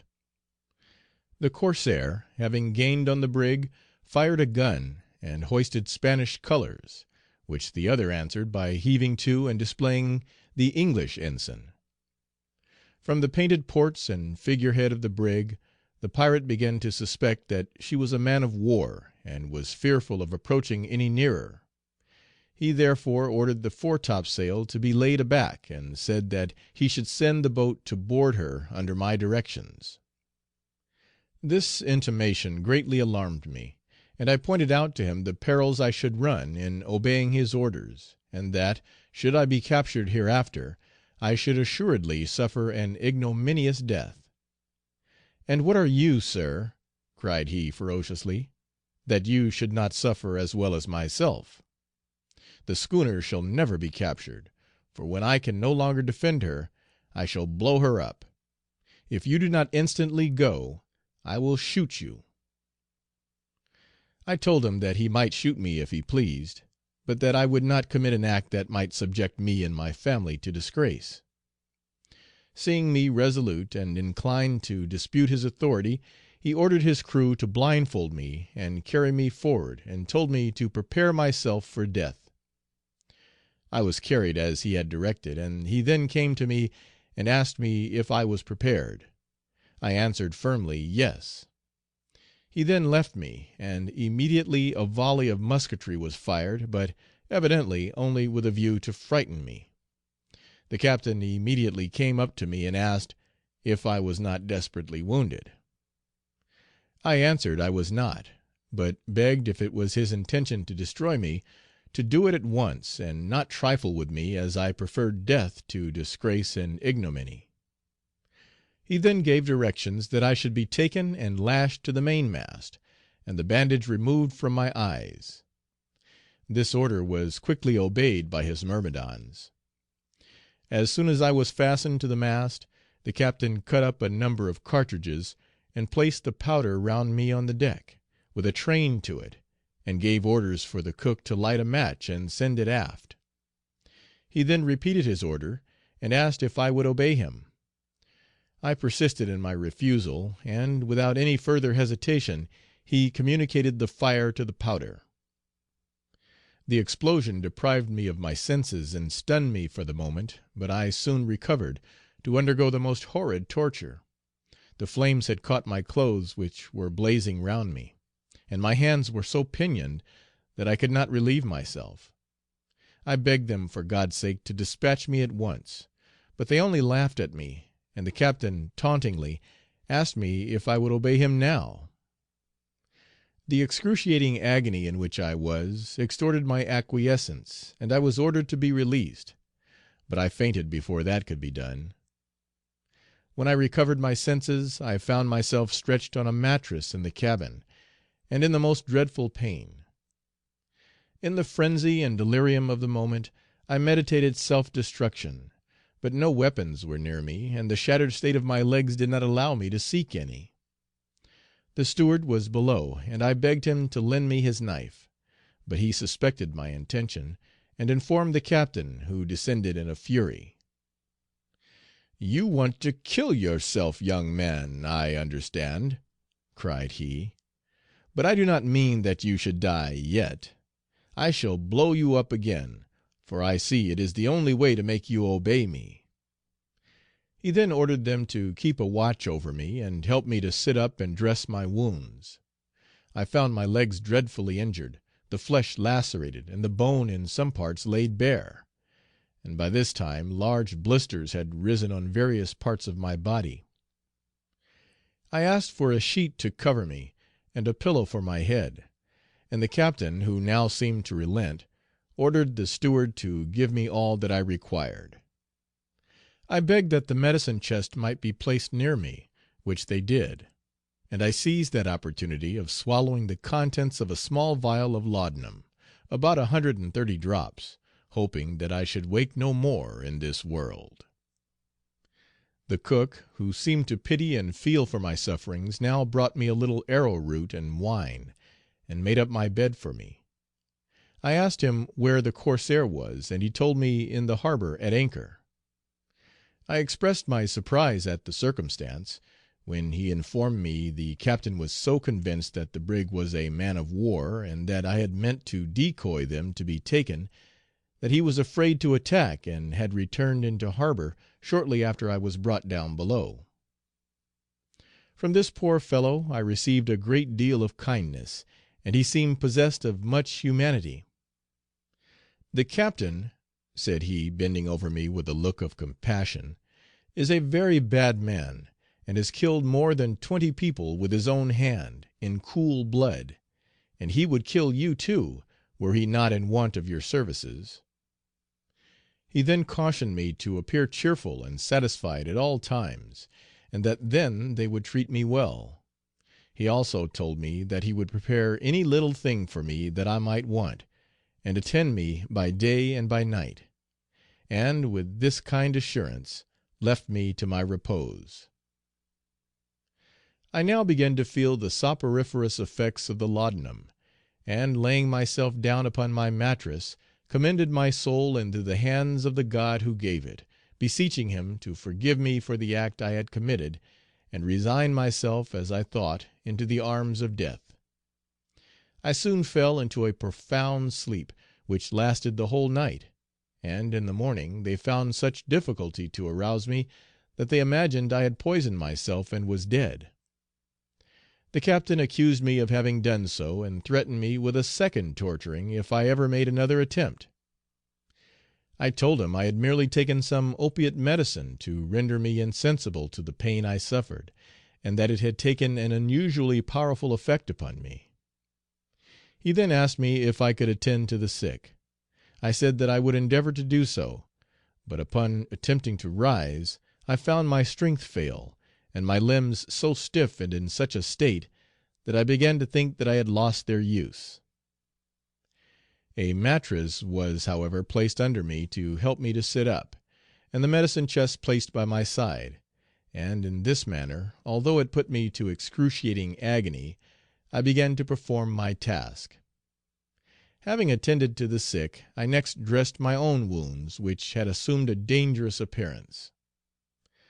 While thus occupied below, the master of a coasting schooner brought intelligence that the Zephyr had arrived at the Havana, and that all the circumstances of her capture and plunder had been made known. Frantic at this information, he rushed into the cabin. "See," cried he, "what dependence can be placed on your countryman. That old rascal has gone to the Havana and broken a solemn promise. But for this I should not care, had he told the truth. He has told the authorities there that I have plundered him of specie to the amount of 1,500 pounds sterling, whereas I did not obtain half that amount. He has said also that I maltreated the children, and he must have known that it was only on their account that I did not destroy the vessel, but allowed him to proceed on his voyage. But this will be a lesson to me not to trust the English again, for I now find them as treacherous as the Americans." This he uttered all in a breath, and then paused as if considering something. A malignant scowl passed over his face, and he proceeded: "He thinks he is out of my reach, but mark me, if he remains a few days longer at the Havana, I shall never live to see England. I have 3 or 4 already on the watch to assassinate him. They must be new to the trade, or it would have been done ere this. But there is one on board who will soon accomplish it, a man who has already dispatched several. I shall send him there in an hour, and, to make sure of his performing it, I will give him 10 doubloons for the deed. Nay, should he be fortunate enough to escape this time, I may take him again at some other, and then I will tie him to a tree in the forest and let him starve." During this conversation the villain had been preparing himself, and now announced that he was ready to proceed on his sanguinary mission. The boat was then ordered to put him on shore, where he was to procure a horse and direct his course to the Havana; and the savage entered it with an air of exultation, and with loud promises of his performing his task faithfully. The hope of revenge seemed to have calmed his turbulence, and he began asking me how soon I should be able to proceed with the sail, and to go up aloft, adding that my own foolish obstinacy had occasioned all my sufferings. I told him that I was very ill, and could not then attempt it; to which he coolly answered, that he was anxious to have the vessel completely fitted with new sails, and hoped that I should be able to do so very soon. He then turned about and left the cabin. The whole schooner's company now went to their evening meal, and, as was usual, to drink, play the guitar, and carouse. Their merriment was, however, soon interrupted by the dashing of approaching oars. They instantly flew to quarters, and made every preparation for acting on the defence, and I was dragged on deck, wounded as I was, to hail the boat in English. Immediately on my doing so, the boat stopped, and I repeated the hail, but they did not answer, upon which the captain called to them in Spanish. His voice was soon recognized, and they came alongside. All were eager to learn the object of their visit, and rapid in their inquiries. They then informed the captain that a boat containing some more of the chief mate's party had arrived, and, having heard of the fate of their associates, had vowed revenge. For this purpose they had gone in pursuit of the man who had been just set on shore, of whose arrival they were informed, and had, when they left, followed him towards the magistrate's house, where he had gone to procure a pass for his journey. They added, that if he wished to preserve the man's life, he must lose no time in sending him assistance. A general panic seemed to have seized the whole crew at this intelligence, and no one seemed inclined to go upon this hazardous enterprise. The captain now upbraided, now threatened, and now abused them by turns, but with no visible effect, and was on the point of abandoning his emissary to his fate, when one man, apparently bolder than the rest, but evidently with hesitation, offered his services, and even declared his resolution to perish in the attempt. This example had the desired effect, and 9 more stepped forward. They were hastily supplied with arms and ammunition, and dispatched on shore, strictly charged by the captain to give the assailants no quarter.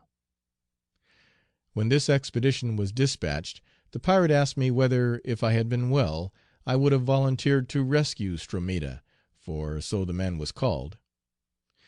Wishing for an opportunity to lull his suspicions against me, I answered in the affirmative, adding at the same time that he ought to be on his guard, for this report might have been a stratagem to withdraw part of the crew, in order to attack the schooner more easily. The hint staggered him. He confessed the idea had never occurred to him, and thanked me for my precautionary advice, adding, "I see now that necessity is the best teacher, and I shall, at last, make something of you." I was then sent below again, and the captain proceeded to take measures to guard against surprise. A watch was set on deck, and every one lay down with his arms by his side. All was silence and watchful anxiety, till midnight, when the boat returned with only 5 of the men. These informed the captain that on the beach they had met a servant dispatched by the magistrate, who informed them that Stromida was a prisoner, and that the captors had vowed to put him to death, and bade them hasten to his rescue. The party had, on hearing this, taken a circuitous route through the wood, and, having eluded the scouts of the chief mate's gang, had surprised 4 of them playing at cards and drinking under a tree. Having secured these, they proceeded to the magistrate's residence, and, firing through the doors and windows, discharged their blunderbusses into the house, regardless of who might be within, whether friend or foe, and had, in doing so, unfortunately wounded the magistrate himself. Stromida they found bound hand and foot, lying on the floor; but as he had not been injured, and having loosed him, he proceeded on his journey. 2 of the chief mate's party, they said, had been killed, 2 more were prisoners, and 2, who were acting as scouts, perceiving what had happened, had escaped after firing their muskets and wounding one of the corsair's crew. They concluded this long narration with an earnest request on the part of the magistrate and wounded man, that I might be instantly dispatched to dress their wounds, as there was no medical man near them. I was, in consequence, ordered to prepare for my new task as quick as possible. In vain did I remonstrate on the cruelty of the measure, and try to move their pity by showing them the mangled and deplorable state in which I was. I was told, in reply, that as much care as possible should be taken not to hurt me in moving, but that go I must. Seeing them resolved, I prepared to comply. A mattress stretched on one of the hatches was placed in the boat, and I was lowered down upon it, and the party who had charge of me, having received orders to be careful and gentle in their usage, shoved off the boat and rowed towards shore. Section 4, Part 4. A narrative, etc., etc. It was past 2 in the morning before we reached the shore, and landed close to a house, where we found a horse and a man in waiting for us. I was taken into the house, while they formed a sort of a litter for me, with a bed fastened on the animal's back. Upon this I was placed, and the party proceeded about 2 miles and a half, through a forest, to the magistrate's residence. On our arrival at the door, I was taken off the litter, and the first object that met my view was Seraphina, who rushed into my arms, crying, "For God's sake, take me, for they have just killed my father," and burst into tears. The distress in which she was made me conclude that he was dead, and when I was carried into a miserable apartment, meanly furnished, I was met by her mother, to whom Seraphina exclaimed, "Oh, my dear mother, this is the good Englishman come to cure my father." In the room there were only 2 beds and a leather bottomed chair. Upon one of the beds was stretched the magistrate, covered with blood, and on the other the wounded pirate. Being placed by the side of the former, I gave directions to have him stripped, and then proceeded to examine his wound. One ball had slightly fractured his left arm, and passed into the shoulder, and another had lodged in the arm. The latter I easily extracted, and reduced the fracture in the best manner I was able, and bound up the wound. The wife and daughter remained silent but anxious, spectators of my operations, and, when I had concluded, asked me if the old man would survive, to which I gave a favorable answer, and then dressed the wounds of the other sufferer. The house, while I was attending to the wounded man, was thronged with the villagers, part of whom had come from curiosity to see me, and part to inquire after their magistrate. During these operations the pirates who had accompanied me had been absent, but on their return they told me that they had been burying Pepe, one of their comrades, who had been killed in the rencontre. They had with them the 2 prisoners they had taken, bound hand and foot, and beside them, on the ground, were the bleeding corpses of the other 2, mangled in a dreadful manner. One of these they threw across a horse, and taking the 2 prisoners, they proceeded towards the beach, leaving 4 men to take care of me. The prisoners were fastened on each side of the horse to the dead body, and in this manner they marched in triumph through the village without being interfered with. After they were gone, I was removed and placed on a bed in another room, where Seraphina came to me. When I had related to her how I had been reduced to my present miserable situation, I reminded her of her promise, and asked her if her sentiments had undergone any change. She replied, not at all; but while her father's life remained in a state of uncertainty, she could not bear the idea of leaving him, strong as her affection for me was; and besides, she added, in your present state you are unfit to perform so long and so fatiguing a journey. I commended the first reason, and acquiesced in the last, and told her that I should, no doubt, be frequently sent ashore to attend to her father, who was in no real danger, and that a favorable opportunity might offer on one of those visits. I begged her, therefore, if she did really love me, to endeavor and make such preparations that we might be enabled to go at the shortest notice; adding, at the same time, that I had been robbed of all my money, and must depend upon her for finding the means for our journey. "Do not let these considerations make you uneasy," cried she, pressing my hand in the most affectionate manner, and smiling in my face. "I have resolved to accompany you, and will remove every obstacle in the best way I can; but caution is necessary, and therefore you must learn to be patient, and not think me insincere because my movements do not keep pace with your wishes." The horses had now returned from conveying the prisoners, and the men, entering to inform me of their arrival, interrupted our conversation.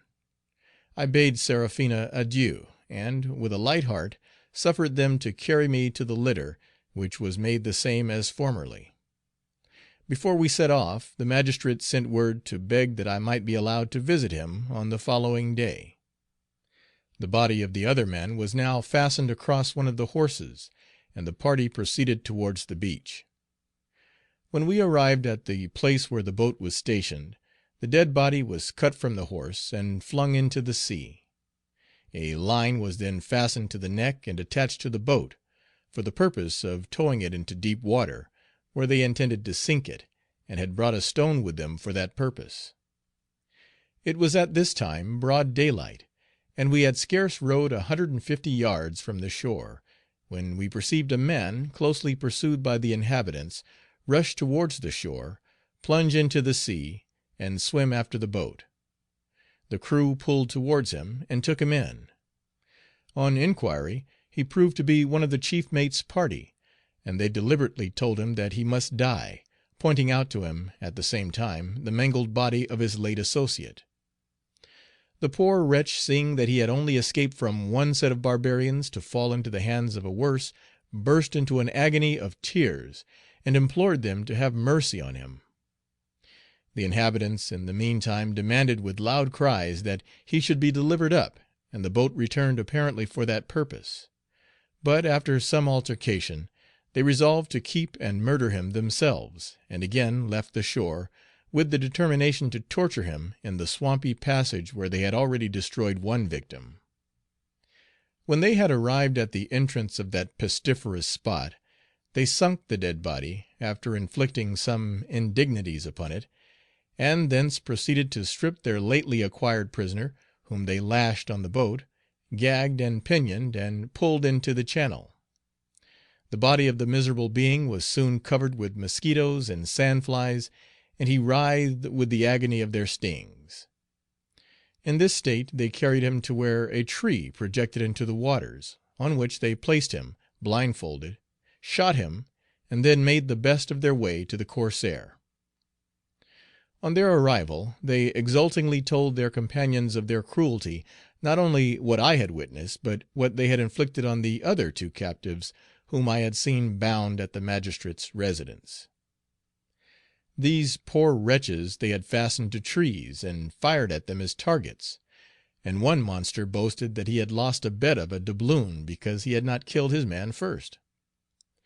Weak and fatigued as I was from want of rest, I was ordered to attend to the sick on board.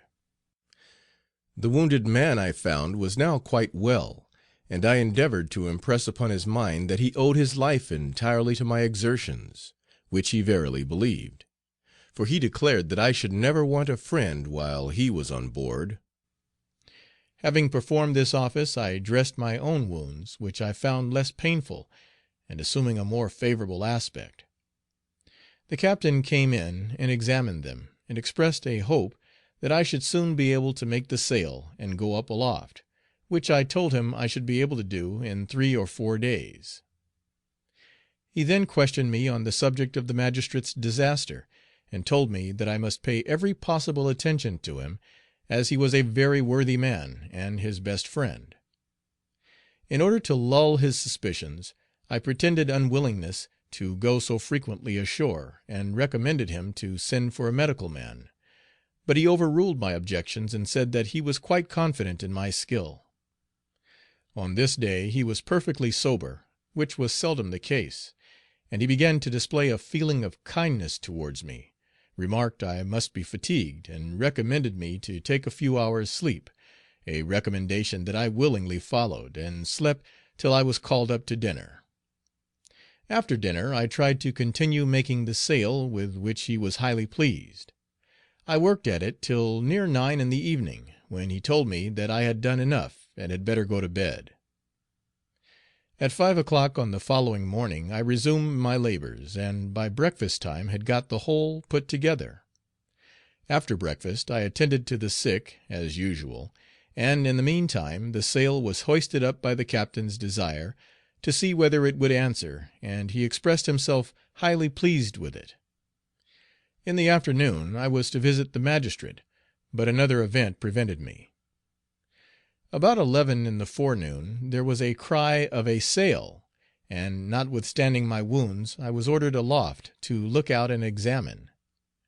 With great torture and much difficulty I reached my post, and discovered a ship close hauled, standing towards land, with her larboard tacks aboard, and having the appearance of a merchantman. The moment I gave this information the schooner was got under way and proceeded in chase. The motion of the vessel now became extremely painful to me, and I came down on deck, which the captain no sooner perceived than he rushed up to me and beat me over the head and shoulders with the flat part of a cutlass, exclaiming, "When I was on board an English man of war, if I had come down without orders, I should have got 6 dozen lashes. And I will serve you as your countrymen served me." I was then forced up aloft a second time, and might have suffered harsher usage but for the interference of some of the officers, who interposed between us. In a few minutes the ruffian followed me up, and told me to examine and tell him what vessel she was. I endeavored to do so, as well as I could, and told him that it was a Dutch vessel, which he imparted to his crew, who gave 3 cheers. He himself was highly pleased at the intelligence, called me a good fellow, expressed his sorrow for maltreating me, and said the Dutch vessels were good prizes, as they always carried specie to purchase their cargo. I thought this a good opportunity to get released from my painful situation, and asked his leave to go down on deck, which he granted me. The Dutchman appeared suspicious of the corsair, and now endeavored to bear away, but it was too late, for the pirate sailed very fast and was nearly up to him. To decoy them, English colors were run up and a gun fired, upon which they hauled up their mainsail, and tacked towards the corsair. The captain suspected that they meant to resist, and therefore hauled his wind until the Dutchman was within reach of the long gun, which he fired at him, pulling down the English colors, and running up the red flag at the same time. The shot struck close under his bows, and he instantly laid aback the main topsail. When we were within hail, I was ordered to hail her in English, and desire the captain to bring his papers on board. The Dutchman was rather slow in obeying the order, and a volley of musketry was fired over their heads, which quickened their movements. When they came on board they exhibited symptoms of the greatest terror, and their papers were taken from them and given to me to examine. It was in vain for me to plead ignorance of their language, as I was compelled to know everything. I therefore pretended to read them, and attempted to guess at their contents. The captain of the Dutchman was, in the meantime, interrogated as to what money he had on board, and the same threat held out to him that had been held out to the master of the Zephyr. The pirate then went on board the prize, with a pilot and 4 of his crew, leaving the Dutch captain a prisoner on board the schooner, and immediately on his arrival they made sail, and both vessels steered for the harbor, but were prevented by the current from beating into the channel, and anchored without the reef for the night. 2 carronades were then taken out of her and brought on board the corsair, and the captain was ordered to go to his ship, where the pirate wanted him. I was compelled to accompany him in the boat, and, as we approached, one of the pirates on board threw a Dutch sailor into the sea. We picked up the poor wretch, and the Dutch captain put some question to him, at the reply to which they all gave a dismal groan, and exhibited the greatest terror and distress. When we reached the ship, the captain was ordered on deck first, which he no sooner reached than he was knocked down and threatened with destruction if he did not reveal where the money was concealed, and the most dreadful threats made because he denied that there was any. I was then appealed to and asked if I thought there was any. I answered in the negative. This seemed to pacify the pirate, who, however, said that he would detain the vessel and discharge the cargo, consisting of gin, butter, cheese, and bales of canvas, and then burn her; and, with the most horrid imprecations, threatened the whole crew with death if he found money afterwards. The mate of the vessel had, during the pirate's stay on board, denied all knowledge of the English language, and had, no doubt, by that artifice, escaped very many awkward questions. Of this circumstance, however, I was not aware, and addressed some questions to him, which he unwittingly answered me. His replies were overheard by the captain, who, always alive to suspicions, now suspected that he had had some object in view in concealing his knowledge of our language. I endeavored to protect the poor fellow, as I had been the cause of his detection, by saying, that he spoke so badly that I could scarcely understand him, and that, therefore, he had only spoken the truth. My interferences saved his life, but did not secure him from blows of which he received his share. The suspicions of the pirate had, however, been roused, and nothing could persuade him but that the whole of the crew understood English, more or less. In consequence of this unfortunate circumstance, the ship's cook underwent a great deal of rough usage and ill treatment, because he could not answer in English to some questions which were put to him, and which the captain, who was drunk, insisted should be answered in that language. At dusk I was sent on board the Corsair for the night, which passed without any remarkable occurrence.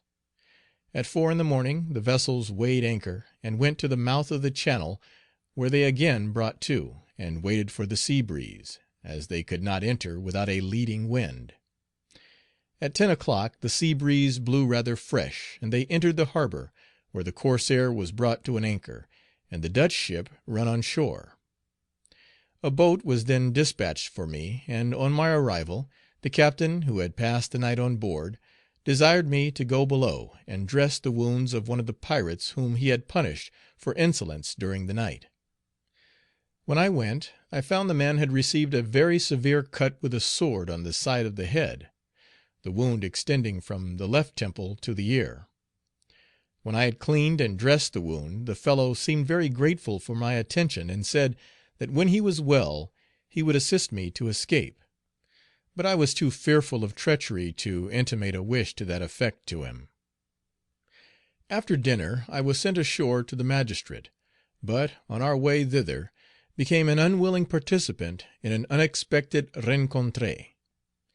As our boat was approaching the entrance of the narrow passage, which I have had occasion to mention before, we perceived another with 6 men rowing rapidly towards us from the shore. Our first idea was that it was a man of war's boat, and the pirates made immediate preparation for defence, being apparently determined to sell their lives very dearly, consulting me upon what mode of fighting they should adopt, and insisting upon my being their leader. One of the men, however, recognized the chief mate as one of the party, and from their movements it appeared they were going to attack us.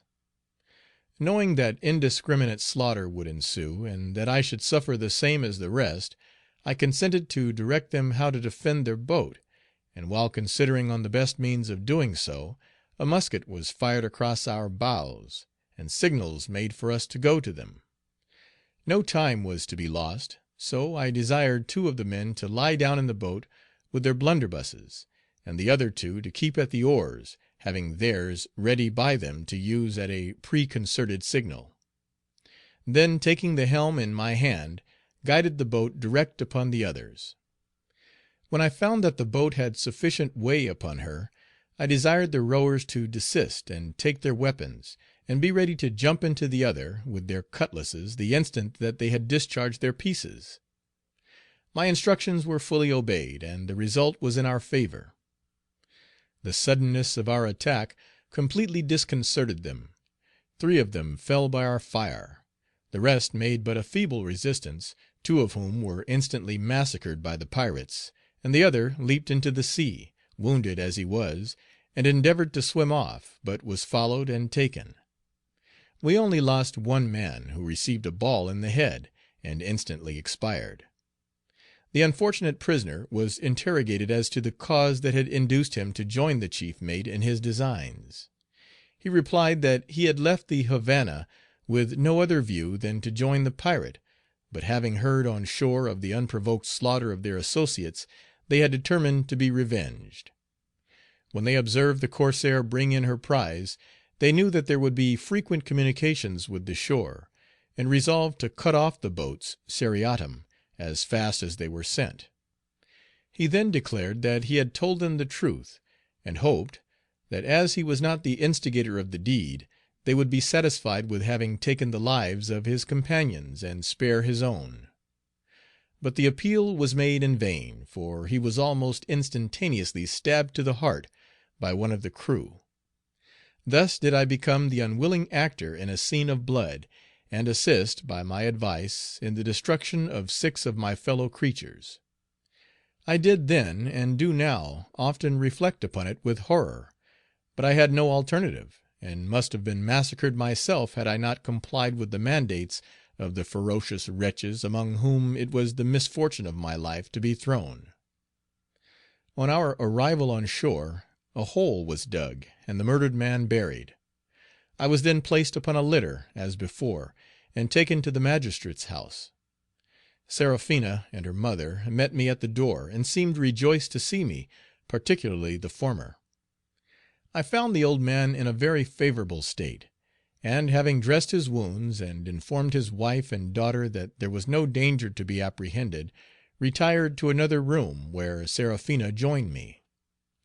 To my inquiries, she told me that she had made preparations for our departure, and had engaged a guide, who had undertaken to conduct us for $100, and that in 8 or 10 days we should be able to proceed. She was in raptures at the prospect of going to England, but not more so than myself. The prize master had been instructed to remain as short a time as possible on shore, and seeing that I had performed the service upon which I had been sent, informed me he was waiting for me. I begged a short delay, which he, with much and evidently sincere regret, denied his ability to grant, and I was consequently compelled to take an unwilling leave of my fair consoler. No accident befell us on our return, and as soon as we had arrived, the whole affair of our rencontre was detailed to the captain, who had been alarmed at the firing, and the success of it entirely attributed to the advice and skill of the Englishmen. The captain appeared displeased when we first came on board, but this intelligence pleased him, and he told me that he had intended to punish me very severely for having told the Dutchman that he was a pirate; but on account of the services which I had rendered his boat's crew, he should forgive me and look it over, yet, if ever I did so again, nothing should save me. I now advanced more and more in the pirate's confidence, and hoped that this would at some time be favorable to my intended attempt to escape. 2 small coasting schooners, which the captain had seized for the purpose, were at this time receiving the prize's cargo on board, to convey to the Havana for sale, and I was ordered to go and take account of it, as well as to superintend the unlading, and make the Dutch sailors work. By 2 o'clock in the morning, until which time they kept constantly at work, the lading of the schooners was completed, and I returned on board to sleep. The following morning was a dead calm, and the sails of the Dutch ship were all unbent, and her top gallant masts sent down over deck. About 9 o'clock a breeze sprung up from the east, and soon after a large schooner hove in sight. I was ordered to the mast head, as usual, to examine her, and reported her to be a large coasting schooner, very full of men. The whole of the Dutch vessel's crew were then ordered on board, with the exception of the captain, cook, the carpenter, who was lame, and the little boy. Several guns were brought up out of the hold, and the ship prepared for action. The captain then went aloft himself, and soon discovered the schooner to be an old acquaintance, a fellow pirate. He, however, suspected the peaceful disposition of the approaching corsair, and asked me, in case of attack, whether it would be prudent for him to remain at anchor.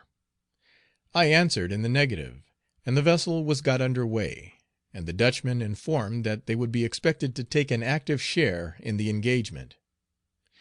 They remonstrated, and some even cried at the mandate, but this only produced blows, and they were obliged to take their station at the guns. The schooner, having hove to in a wide passage through which the stranger was to pass, awaited her arrival. As she drew near, we perceived a white flag at the mast head as an amicable signal, which was answered by the red flag at the foretop mast head, and a Spanish ensign at the peak, upon which the other hoisted out and dispatched a boat with 5 men. When about musket shot from us, they paused as if in doubt, and the helmsman waved a white flag, to which the captain replied with a white handkerchief, and beckoned him on board. The boats then came alongside, the 2 captains recognized each other, and the stranger smiled at our warlike preparations. Both vessels then stood into the harbor and came to anchor, and were no sooner moored than the officers of the other came on board the corsair, and were well entertained. Before they proceeded to carouse, the captain informed me I must go on shore to the magistrate, and take with me such medicines as I thought he might require for the next 4 or 5 days, as he should convoy the 2 small schooners with the Dutchman's cargo on their way to the Havana, and should not return for that time.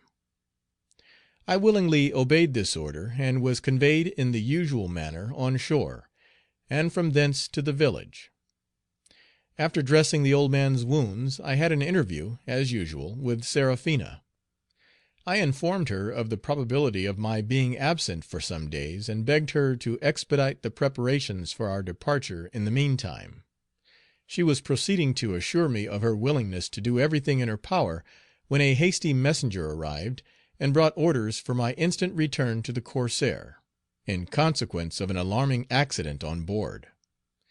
When I arrived, I found that the whole party had got extremely intoxicated, and the cry of a sail being made, the captain of the stranger had gone up into the rigging of his own ship to look out, and, having lost his hold, had fallen on deck, and was much bruised.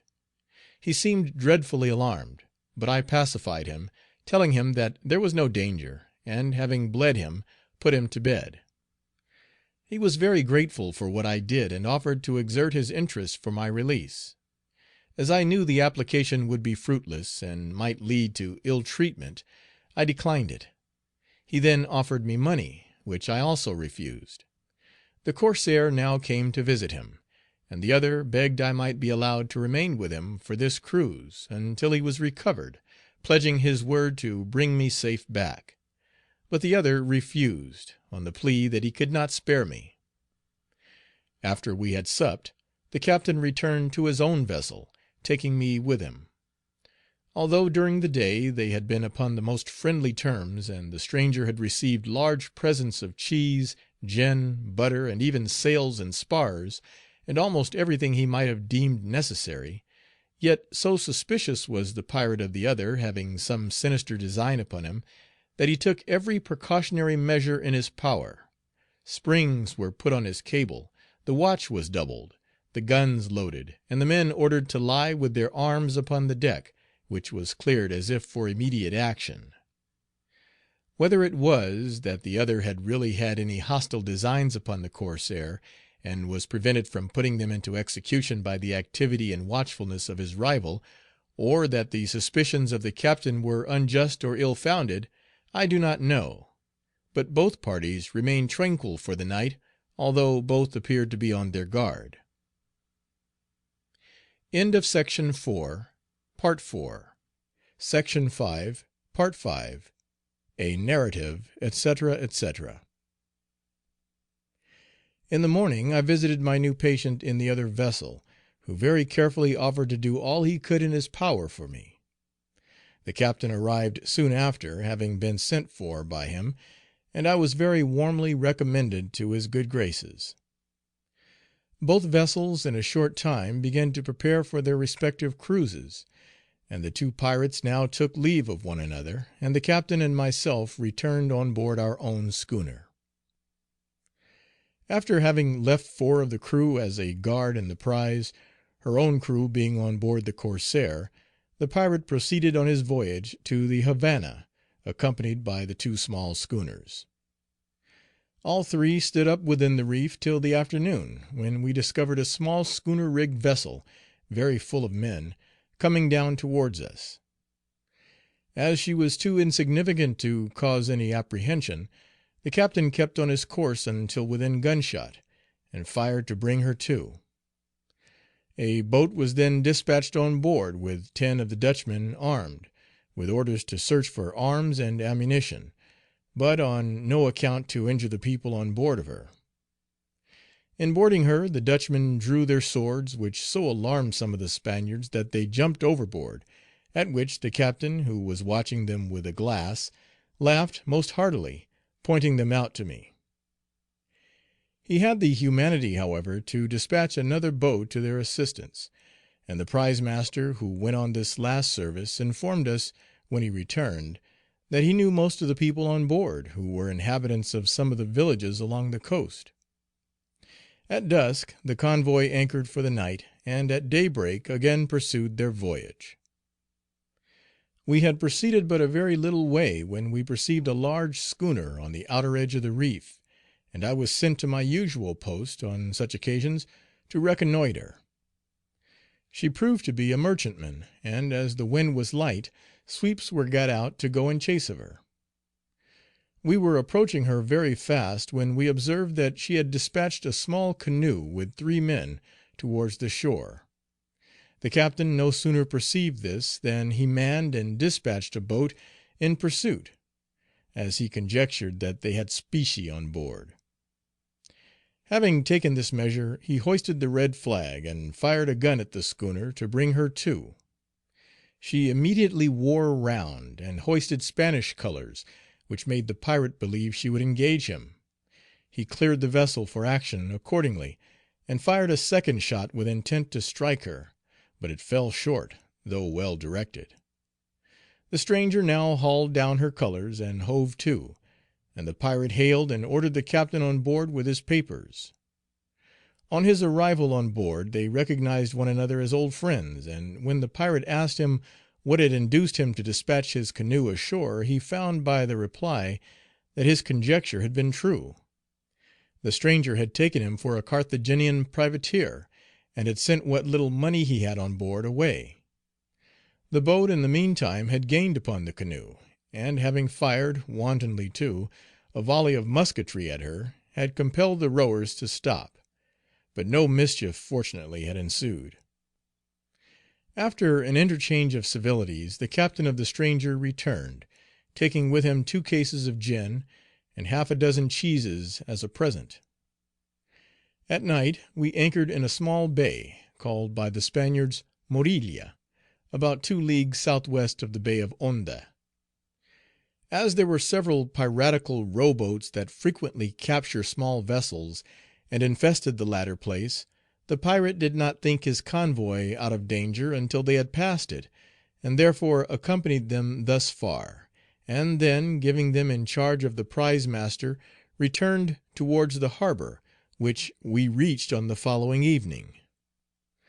On his arrival there, he ran the Corsair alongside the Dutch prize, and having taken out her guns and stores, had her hove down to repair some trifling damage done to her coppering, upon which the Dutch carpenter and the one belonging to the pirate were jointly employed. On the following afternoon, while they were thus occupied, and the Corsair was defenceless, an American sloop of war hove in sight, and stood close along the outer edge of the reef. I felt confident that she would send in her boats to attack the pirates, and trembled between hope and fear.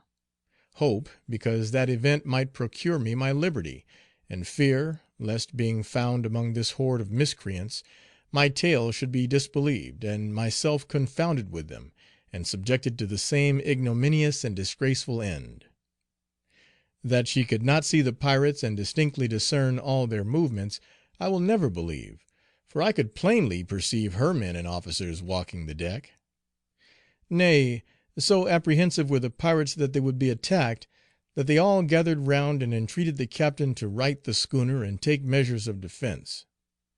The captain, however, appeared to know his man, and to hold him in thorough contempt.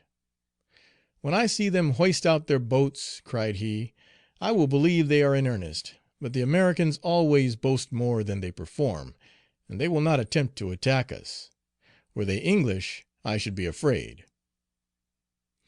His conclusions were just, for the American took no notice whatever, and very quietly pursued his way. With them ceased my hopes and my apprehensions, but Seraphina appeared to me in the shape of my delivering angel. In the course of the afternoon I went on shore to visit her father, whom I found much better, and, having discharged my duty towards him, had my usual interview with my fair and amiable friend. Her eyes and her countenance beamed love and joy when she entered the room, and I immediately perceived that she had some welcome intelligence to communicate. "I have arranged all," cried she passionately, throwing herself into my arms. "The guide is in readiness, and it only remains for us to fix the time and find the opportunity." I clasped the dear lovely creature in my arms. I was too agitated to speak, and, while I held her to my heart, shed over her tears of joy and gratitude. She was the first who recovered her self possession, and, blushing to find herself in that situation, gently disengaged herself from my arms, and advised me to be on my guard and not let any one see my emotion.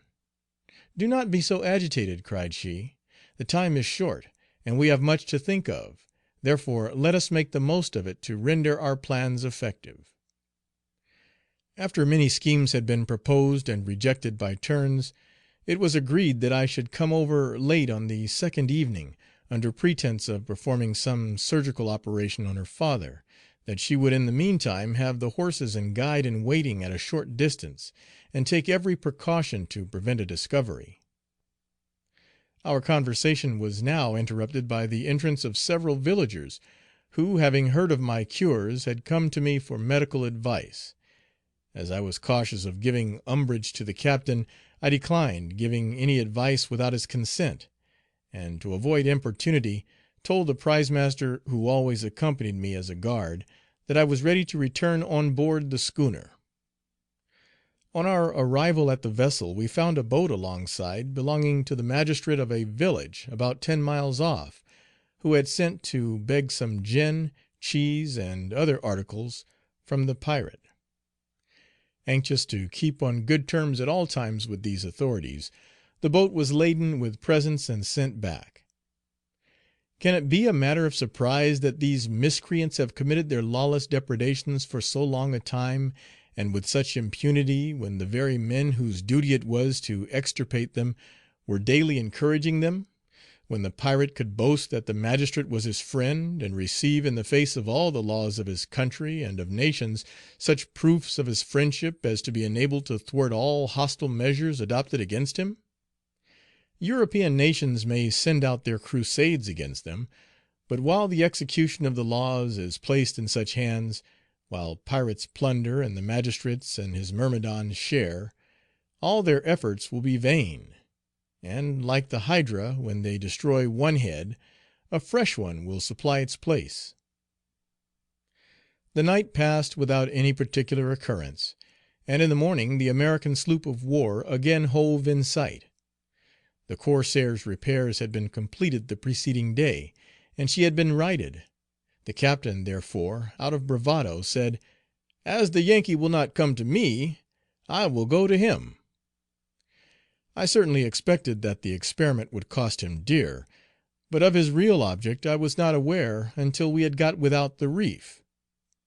Having attracted the attention of the American and induced him to chase the corsair, he ran into an intricate channel with the hopes of destroying him on the rocks. This he could do with impunity, as the pilots were well acquainted with every part of the reef. He made the experiment 3 or 4 times, but the American was too wary, and perceived his object. I thought at least that after this he would send in his boats. But no, he took no further notice of him, and stood quietly on, although the pirate had actually fired at him and insulted his flag. In the evening I finished the sail which I had commenced some time before, at which I worked till bedtime, and then stretched myself on my mattress in anxious expectation of the day that was to restore me to liberty and deliver me from the hands of these miscreants. The greatest part of the night was passed in sleepless agitation, between hope and fear, weighing in my mind every obstacle that might arise to oppose my escape, and the means to obviate them. Towards morning I sunk into a profound sleep, from which I did not wake till called to visit the sick. The wished for and important moment was now fast approaching, and I told the pirate that I should want to go on shore, to perform some necessary operations upon the magistrate. After some trifling questions, leave was granted, and at 5 in the evening, with a beating heart, I descended the corsair's side, as I hoped, for the last time. On our arrival at the house I found my reception unusually cold and formal. The mother looked at me with an air of anger and distrust, and Seraphina stood behind her, pale, and her cheeks bathed in tears. The moment she caught my eye she made a signal to me to be silent, and in the most anxious agitation I passed into the sick man's chamber. "Well, sir," said he, "I have detected you in your base and nefarious plans." My presence of mind did not forsake me. I pretended not to understand him, and, with an assumed appearance of alarm and surprise, exclaimed, "Good sir, I hope you are not delirious. I hope your wound has not taken an unfavorable turn," and, taking him by the pulse, immediately pulled out a lancet, saying I must bleed him, as he was in a high fever. The coolness and presence of mind with which I uttered this completely staggered him, and he actually seemed to believe himself to be delirious, and that all was the effect of a disordered mind. He then asked me if I had made such proposals to his daughter. "Sir," I replied, with my former coolness, "your suspicions are an insult to your daughter, for had I been bold and villainous enough to have made such a proposal, she would have rejected it with contempt, and been the first to have informed you of it." Seraphina, who had been listening, now entered the room, and he addressed himself to her; and she boldly, and with an indignant air, denied the accusation. "What!" exclaimed the astonished father, "did not the very guide you hired inform me?" "Sir," replied she, bursting into tears, "that guide, as you call him, is a base and infamous wretch, and I will no longer screen him from your displeasure. He met me in the forest the other day, and took some very indecent liberties with me, and because I threatened to make it known to you, declared he would tell you that I wanted to elope with the Englishman.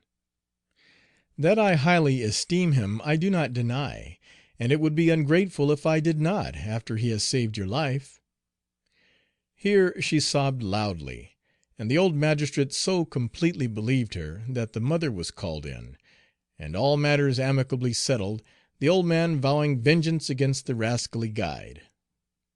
The report of my intended escape had, however, transpired, and as my not performing any operation on the magistrate might give a color to it, I thought proper to bleed him, telling him that his blood was in a bad state and required it. Seraphina took an opportunity of informing me that the guide she had engaged had insisted upon having $50 in advance, and having paid it him, he had no sooner received the money than he basely betrayed her secret. She told me, however, that she would endeavor to obtain a more faithful one, and in the meantime begged I would place the utmost reliance on her exertions and on her discretion. She had now given such proofs of her sincerity, as well as of her firmness, that I did not doubt her; and although I left her disappointed, still I was not hopeless. I saw that my attendants were grown excessively suspicious of me, and watched my motions closely, but I took no notice of it, and proceeded as usual to the boat. One thing, however, threw a gloom over my mind. The captain had declared that when my services were no longer wanted, he would kill me, as it would be dangerous to let me escape now I had obtained a knowledge of the reefs, for I should lead the English men of war there. This proposal had been rejected by the prize master and some of the crew, whose good will I had gained. This intelligence I had received in confidence from the cook, and I now dreaded that this report would afford a pretext for my murder. The captain's behavior, however, was different from what I expected. At first he was violent, but on my repeating Seraphina's statement to the magistrate, and the prize master confirming mine of having bled the old man, he became pacified, but declared that the magistrate must come to me for the future. He then ordered me to go below to bed. On the following day the crew were chiefly employed in lading boats sent by the priests and magistrates of the different villages, with gin, cheeses, and other presents, and nothing of consequence occurred. On the day after, the other prize master returned from the Havana with a merchant schooner, the owner of which was come to purchase the remainder of the Dutchman's cargo. The assassin who had been dispatched to murder Mr. Lumsden returned on board of her, and reported that his intended victim had sailed some time before his arrival. The schooner was loaded in the course of that day, and on my making up the account of the purchase, the captain desired me to tell the crew that the amount was $800 less than it really was, with a threat to murder me if I betrayed the secret. On the following morning, the schooner having completed her cargo, sailed for the Havana, and was convoyed by the pirate as far as the Morilla, when he left her to proceed by herself, and anchored in the bay. On that afternoon the third mate of the Corsair left the vessel to proceed over land on a party of pleasure, and was to stop for that evening at a small village called Cavancas. I have reason to believe, however, that it was something more than a mere party of pleasure that had taken him to the Havana. The succeeding day presented another scene of atrocity and murder. In the morning, while at anchor, a sail was discovered in the offing, and, in order to alter the sailing of the schooner, the crew were employed in removing some of the ballast more aft. In this place the French cook of the Dutch prize was placed for security, as, since his capture, the ill treatment which he had undergone and terror combined had affected his mind, and he had shown evident symptoms of insanity. The inhuman wretches teased the poor maniac until they made him rave, and in his frenzy he caught hold of a hatchet and wounded one of his tormentors. The blow was no sooner given than the rest plunged their knives into his body, and threw him overboard while yet breathing, accompanying their barbarity with most horrid expressions. I was on the top during this scene, but was called down to dress the wounded man. Having performed this task, I returned to my station, but the morning was hazy, and it was long before I could obtain a distinct view of the stranger. The captain, however, had been up, and ascertained her to be an English brig, with full quarters and a white streak. The vessel was then got under way, and the deck cleared for action. While this was doing, the gunner informed him that there were not cartridges enough made up for a long action, should she resist, and the novel task was assigned to me to assist in making more. While thus employed, another vessel was seen, and I was called up to look at her. She also proved to be an English brig. The vessel of which we were in chase, however, still continued her course, and took no notice of the Corsair, although several guns had been fired and American colors hoisted. The captain was furious, and ordered another gun to be fired, of which she took no notice. The wind was light, and sweeps were then ordered out to gain upon her. As we approached, the long gun was shotted and fired, which produced the desired effect, and the brig brought to.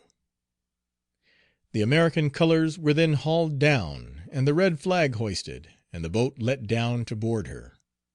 6 armed men were ordered into her for that purpose, and myself and a pilot directed to accompany them. I wished to avoid this unpleasant duty, but, on appearing to hesitate, I was threatened with a repetition of the cruelties I had already undergone. With a bursting heart I complied, and was enjoined, with the most dreadful threats, to hold no communication with the captain or crew, while the pilot was directed to throw the former overboard, and, when he had tacked the brig toward shore, to send me back. On our way I prevailed upon the pilot, with whom I had some influence, to disobey the dreadful mandate. When we reached her, we were met by the captain of the brig at the gangway, who asked us who and what we were, to which I was obliged to give an evasive answer by saying that the corsair was a privateer. After we had been on board the brig a short time, and had tacked her towards the shore, a musket was fired from the corsair, and I was desired by the pilot to tell the captain and his crew to go into the boat, and go on board the pirate. The captain, who had been regarding me steadfastly for some time, now claimed acquaintance with me. His face appeared familiar to me, I must confess, but his name I did not know, and, being well aware that all my motions were watched, I deemed it most prudent, for the present, to plead ignorance. Fearful that the pirate's boat would be too crowded, I recommended the captain to lower his own boat, but he declined, saying it was leaky and not in a condition to go on the water. We then left the brig, the captain expressing a wish that he should not be long detained, and still apparently ignorant of the schooner being a pirate; to which I replied I could not answer, as the captain was angry with him for having given so much trouble. On our reaching the corsair's deck, the pirate, in a rough tone, asked him his name, and he replied, "Cook." I then recognized him as a casual acquaintance. From the fury in which I saw the pirate, I anticipated the most serious consequences to the poor fellow, and, in order to save him if possible, claimed relationship, and told him he was my cousin, and that, therefore, for my sake, and in consideration of the services that I had done for him, he would not maltreat Captain Cook. For once I prevailed over his brutal disposition, and he promised not to do so if the other told him the whole truth as to what money he had, and what was his cargo. The bills of lading were then handed to me, and I informed him that it consisted of rum only. Having been informed by Captain Cook that the vessel in sight was either a transport with troops, or the brig Victoria from Black River, Jamaica, I was sent up to examine, and from her appearance pronounced her to be the transport. Captain Cook was, however, ordered to look at her, and he, being better acquainted with the vessel, said it was the Victoria, and chase was given immediately; much, however, against the will of the crew, who were afraid of her being the transport. The crew of the Industry, the vessel he had just captured, were ordered to the guns, in case of an engagement, and the corsair, for the breeze had now freshened, fast approached her chase. Notwithstanding the promise he had made, the pirate still exhibited an inclination to vent his fury on Captain Cook, and I was occasionally obliged to interfere to save him from its effects. I have been told, since my arrival in this country, that Captain Cook has declared and boasted that he resisted the pirate, and did not quit his vessel until a round shot had been fired between his masts, and a volley of musketry on his deck. I am willing to give him every credit for his anxiety to save his vessel, and am ready to acknowledge that he did all that an unfortunate man in his situation could do, but I must deny the truth of his assertions on this point. The shot that was fired was across the bow of the Industry, and fell short by more than 100 yards, and as to musketry, with the solitary exception of the signal to the captain and crew on board, none was discharged. As for resistance, none whatever was made, and for a good reason. It was out of his power to make any. The corsair, being a very rapid sailor, soon came within range of the Victoria, and the long gun was fired athwart her bows, which she answered by hoisting her colors and breaking her main yard. A pilot, for we had several, was then ordered to repair on board, accompanied by me, with directions to send the brig's officers and part of her crew on board. Our arrival was a signal for a repetition of the same brutal act towards the unfortunate crew of this vessel that had been exercised towards those of the other, and the officers and some of the men were driven into the boat. The sails were then filled, and the brig steered after the corsair, who was now returning towards the coast in the direction of Cape Blanco. Soon after this, the atmosphere became dense and hazy, and it began to rain, and we were suddenly thrown into great alarm by the appearance of a strange schooner, who seemed to chase us. The man who was at first at the wheel had been changed, and his successor was not so good a steersman. As the wind was abaft the beam, we set steering sails by the pilot's direction, to get away from the stranger, but the man steered so badly that the pirate began to be apprehensive of capture, and rated him for his awkwardness. The furious gesticulations of the Spaniard only confused the poor fellow, and made him steer worse. This added fuel to fire, and he began to suspect it was I that was making him do so, to enable the schooner to overtake us.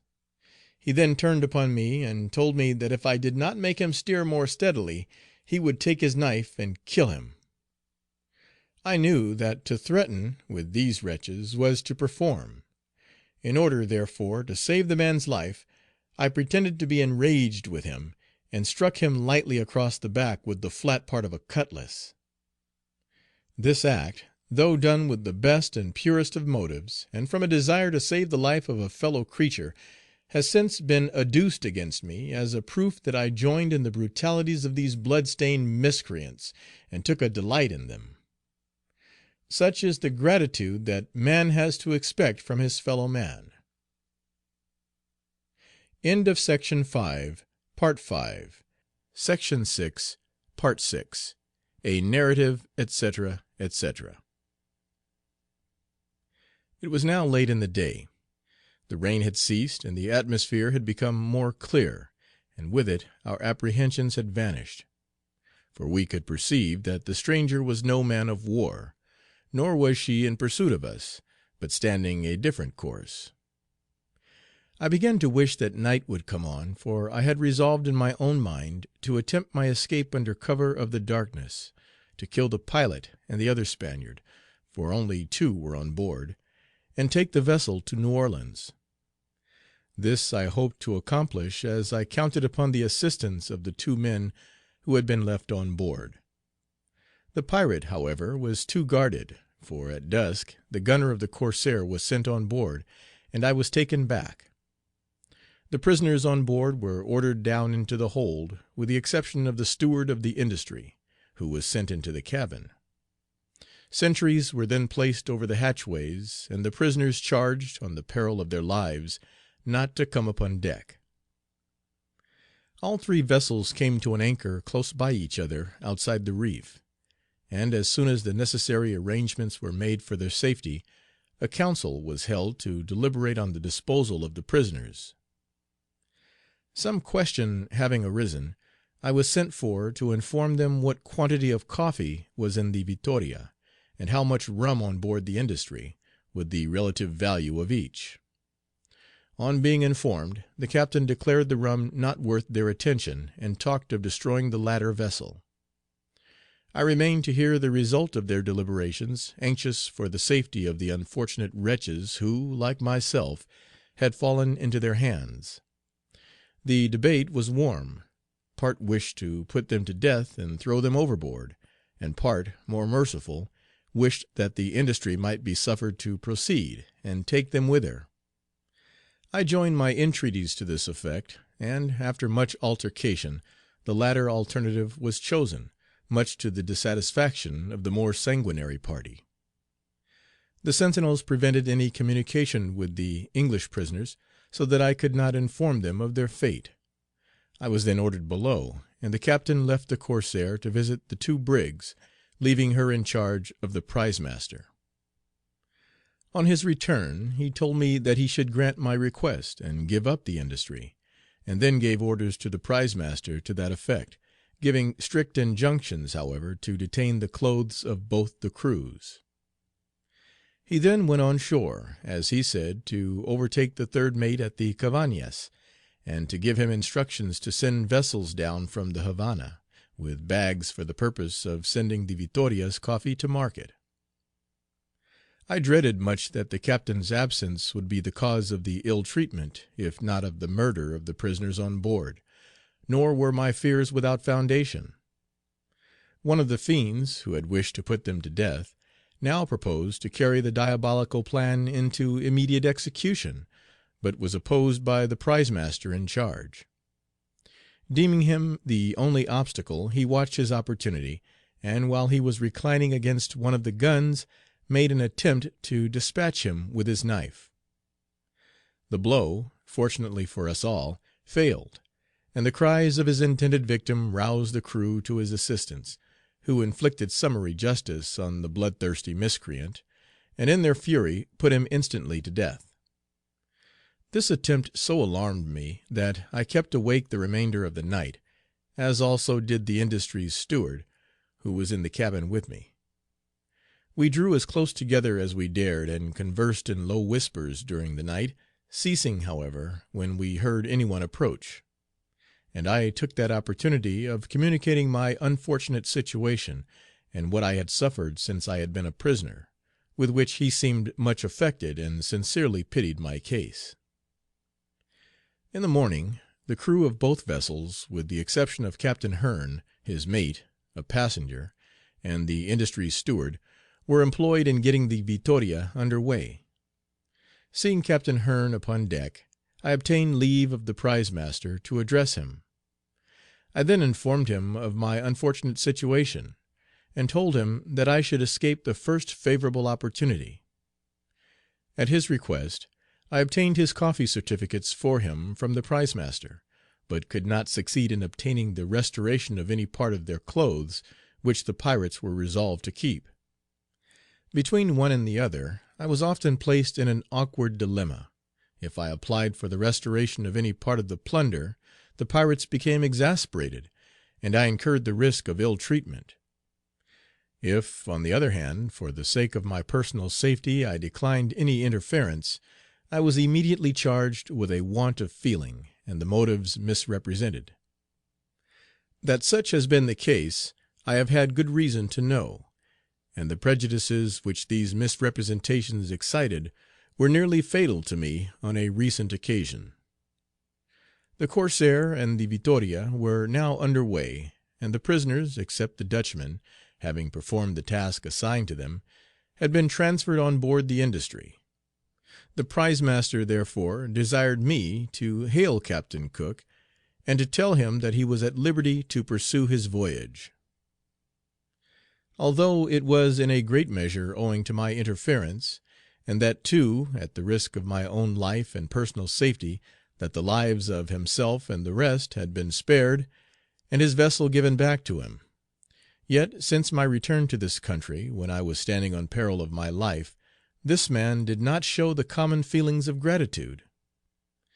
I received even more kindness from the pirates themselves, brutes as they were, than from this man. Not content with misrepresentations and misstatements, wilful and premeditated, he has even had the audacity to invent most atrocious falsehoods in order to poison the minds of those whose duty it was to sit in judgment upon me. The Corsair and her prize stood along the reef towards Rio Omedia, but as the former was the fastest sailer, she soon shot ahead, and the other was left to come up after her. In the afternoon another English vessel hove in sight, but as she was too far in the offing to come up with her before dark, the pirates would not go in chase, but continued on their course to the harbor, where she arrived in the evening, and let go her anchor near their former prize. As the Victoria was not expected till the morning, in consequence of her heavy sailing, no anxiety was felt on her account during the night, but her non-appearance in the morning excited surprise as well as fear, and conjecture was busy deciding on her fate. A messenger, in the meantime, arrived from the magistrate for me, but the prize master replied that the captain had forbidden my going on shore. About 2 o'clock in the afternoon the Corsair's boat, containing the men that had been left in charge of the Victoria, was seen coming towards us, and it was then imagined that she had been recaptured, and that they had therefore abandoned her. On inquiry, however, it appeared that they had taken the vessel we had seen the day before for a ship of war, and, fearful of the consequences, had run the Victoria on the reef, and, having abandoned her, left the Dutchman on board to be retaken. This act of cowardice highly exasperated the pirates on board, who rated them severely, and would have returned in the Corsair to the spot, had not the captain been hourly expected. During the confusion excited by this event, the old magistrate arrived, and was received with due honors by the prize master. He descended into the cabin to have his wound dressed, and while I was so employed, informed me that he had taken measures to have the man punished who had circulated the scandalous report about his daughter and myself. After apologizing for his conduct on that occasion, he informed me that he should pay me a visit shortly, accompanied by Seraphina. He then returned on shore, taking with him presents of gin and cheeses. About midnight, the pirates were thrown into an alarm by the arrival of a boat, which proved to be the Dutchman, who had been driven out of the Victoria by fishermen, who came to plunder her. A boat with 8 armed men was immediately dispatched to protect the prize, but she had already been plundered of 8 tierces of coffee. I have been informed that Captain Hearn and his crew were put on board a man of war by the Industry a few days after her release. If so, why was not search made after the pirates and their prizes, and the latter recaptured? For 7 days she remained not 5 leagues from the place where she was captured, and, what is still more important, on the exterior edge of the reef and exposed to view. Perhaps it was anticipated that the pirates had plundered her of her cargo, and that therefore the salvage would not have been sufficient to repay them for their trouble. Is not this a very strong proof of the gross and culpable negligence of the admiral and officers upon that station? Ships of war, forsooth, could be found at all times, and ready at a very short notice to convey specie, and when so employed would make direct voyage and pay no attention to that duty upon which they had been sent, the protection of mercantile property. Well might the merchants and the underwriters complain, but of what avail were those complaints when such open and glaring dereliction of duty was daily and hourly committed, and glossed over by the lords of the admiralty, instead of being inquired into and severely punished? Pirate interest was, however, considered of more importance, and the public commerce, the trade of the country, appeared as nothing when put in competition with it. How many lives have been sacrificed, how many £1,000 worth of property plundered, and how much misery and suffering to individuals has this daring breach of a public duty occasioned? But to my narrative. The captain not having returned on the following morning, the schooner weighed and ran down to the Victoria, and on the same day 2 vessels arrived for the coffee from the Havana. These were immediately laden, and the Victoria, having become lighter in consequence of the discharge of so much of her cargo, floated off the reef. Sail was immediately made on her, and both vessels directed their course towards Rio Omedia the next day. In the afternoon, however, the Jamaica fleet hove in sight, and the Victoria was once more drawn on the outer edge of the reef, while the Corsair stood in and anchored. Here again was another culpable instance of neglect. The whole fleet, with the man of war at their head, passed within a league of the place where the Victoria was lying full in their view, and evidently a prize to the pirates. Yet no notice whatever was taken. At that moment one boat would have captured both vessels, as a great number of the Corsair's crew were absent, and his means of defense were consequently weakened. The pirates in the Rio Omedia had now become too notorious for the government to countenance them any longer, and a body of police was consequently dispatched, bringing with them instructions to the magistrates to give them every assistance in their search for plundered property.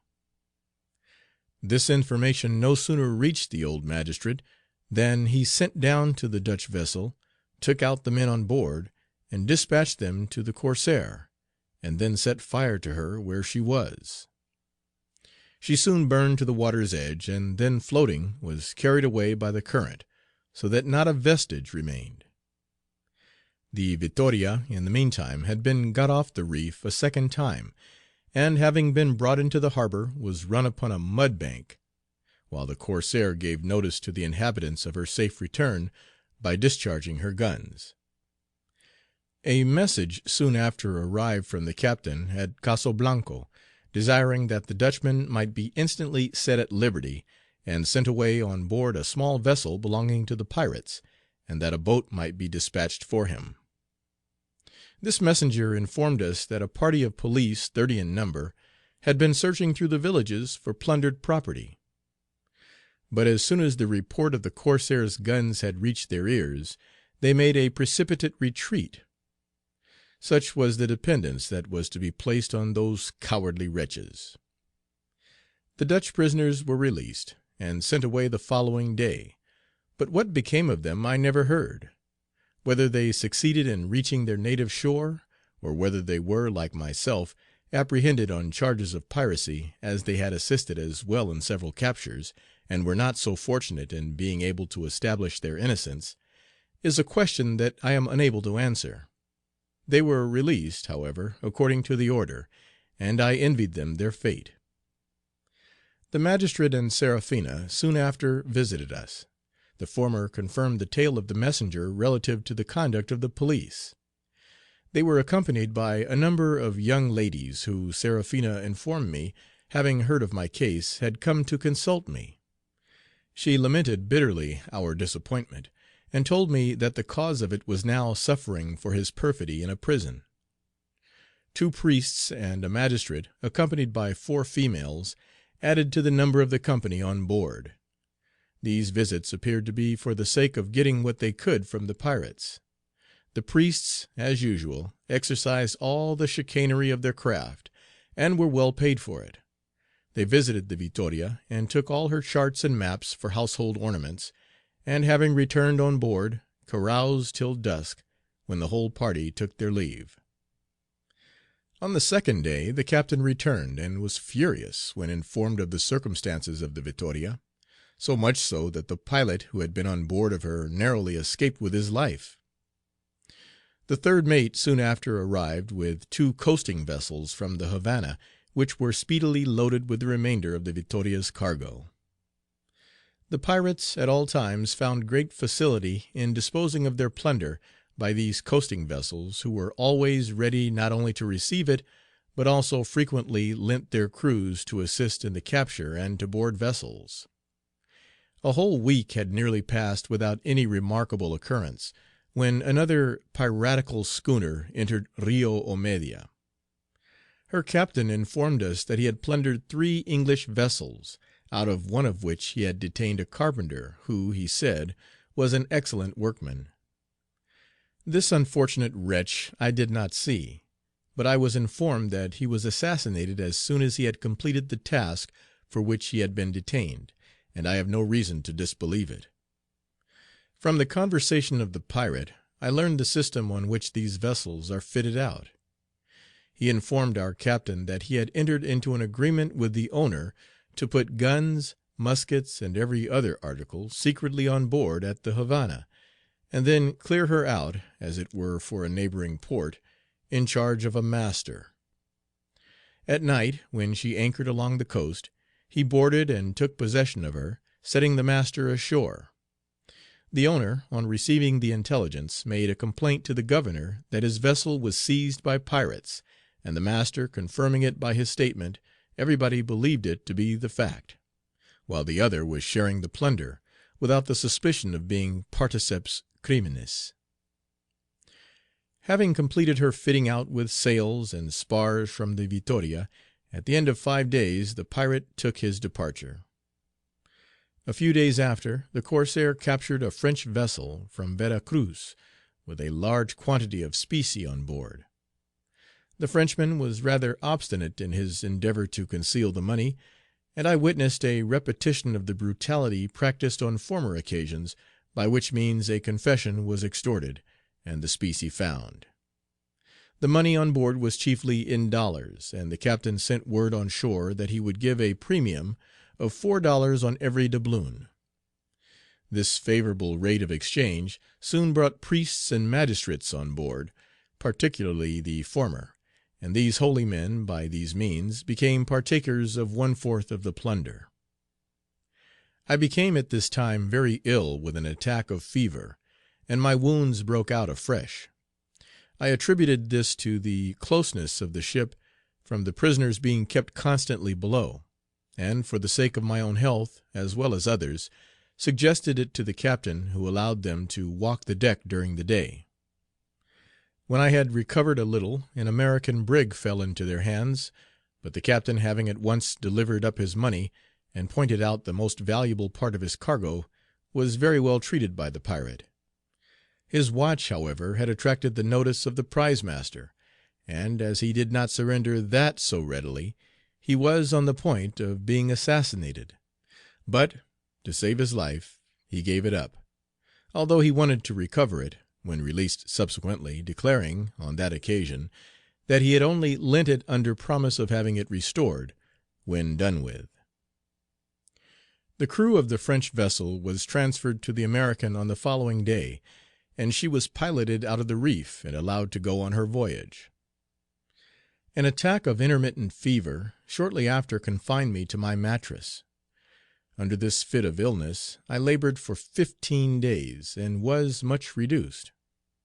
During all this time I was left to shift for myself, but experienced much kindness and attention from Seraphina, who, when she heard of my illness, frequently visited me, and brought with her every little thing that she thought might conduce to my comfort. When I had partially recovered, I solicited permission to go on shore, but the request was brutally denied under the plea that I only wished to escape. Soon after this refusal, while I was on deck one very calm morning, a schooner was discovered in the offing. I was peremptorily ordered aloft to look at her, and had begun to ascend the rigging, but so weak and exhausted was I that I expected to fall every moment. The captain observed my condition, and for once had the humanity to desire me to remain on deck, and went aloft himself.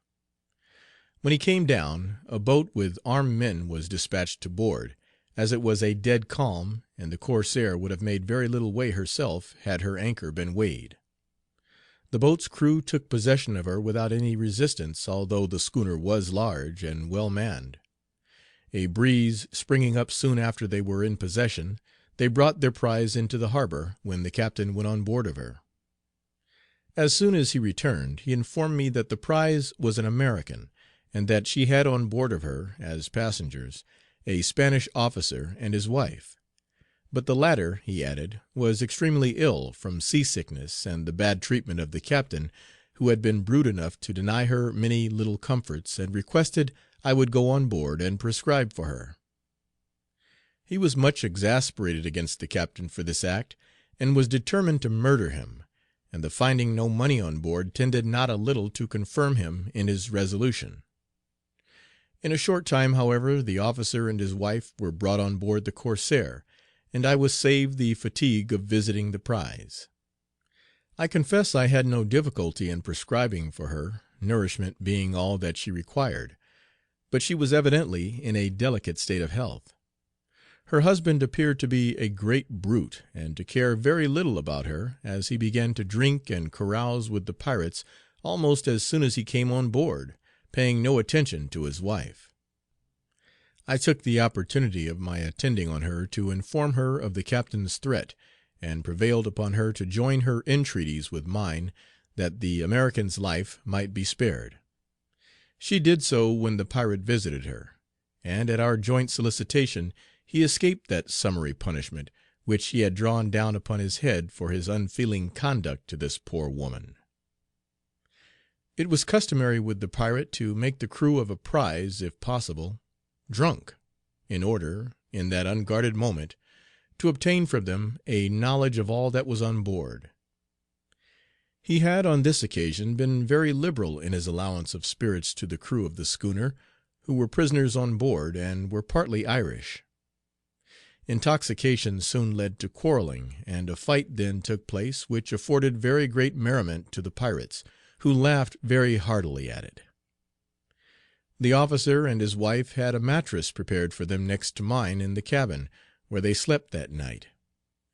To the latter I was very assiduous in my attentions, and made up little messes of arrowroot and wine, and did all in my power to administer to her comfort. For these attentions she was remarkably grateful, but manifested a degree of warmth in her gratitude that I was fearful would lead to serious consequences. One night, after we had retired to our respective mattresses, I was surprised, when I awoke about midnight, to find the lady by my side, and her arm thrown round my neck, fast asleep. I awakened her gently, and respectfully informed her of her mistake. She made no reply, but returned to the side of her lawful spouse. I looked upon this as a mere accident arising from the contiguity of our mattresses, and therefore thought no more of it. On the following night, however, I was again roused from my slumbers by her caresses, but on this occasion the consequences were nearly fatal to me. The husband awoke just at the same instant, and missing his wife and seeing her by my side, vociferated so loudly as to awaken both her and the captain, but I thought it most prudent for myself to counterfeit sleep.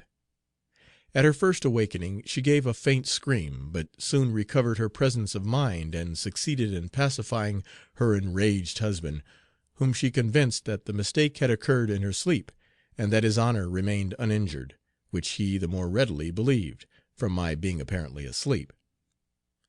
The pirate, who at first had felt inclined to treat the matter seriously, now burst into a loud laugh, in which I could scarce refrain from joining.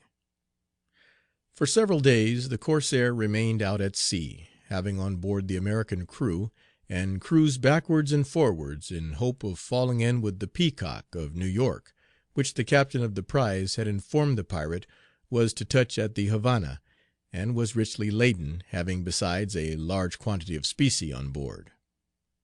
Whether the other had invented the information with the hope of being more speedily liberated, or whether the Peacock had been fortunate enough to escape the pirate's vigilance, I do not know, but after an ineffectual cruise of some days, he returned into harbor and gave up the pursuit. In revenge he plundered the schooner he had captured, and having taken out everything of any value, he gave her up to the crew, and ordered them to go to New Orleans, but on the peril of their lives not to pursue their voyage to the Havana. The Spanish officer, when he heard the mandate, begged to be detained on board, and to be sent thither the first favorable opportunity.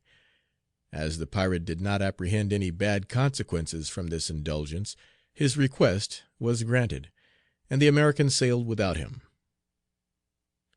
Ever since the occurrences of that evening, the Spaniard kept a jealous eye upon his fair partner, and I was equally reserved and cautious in my communications with her.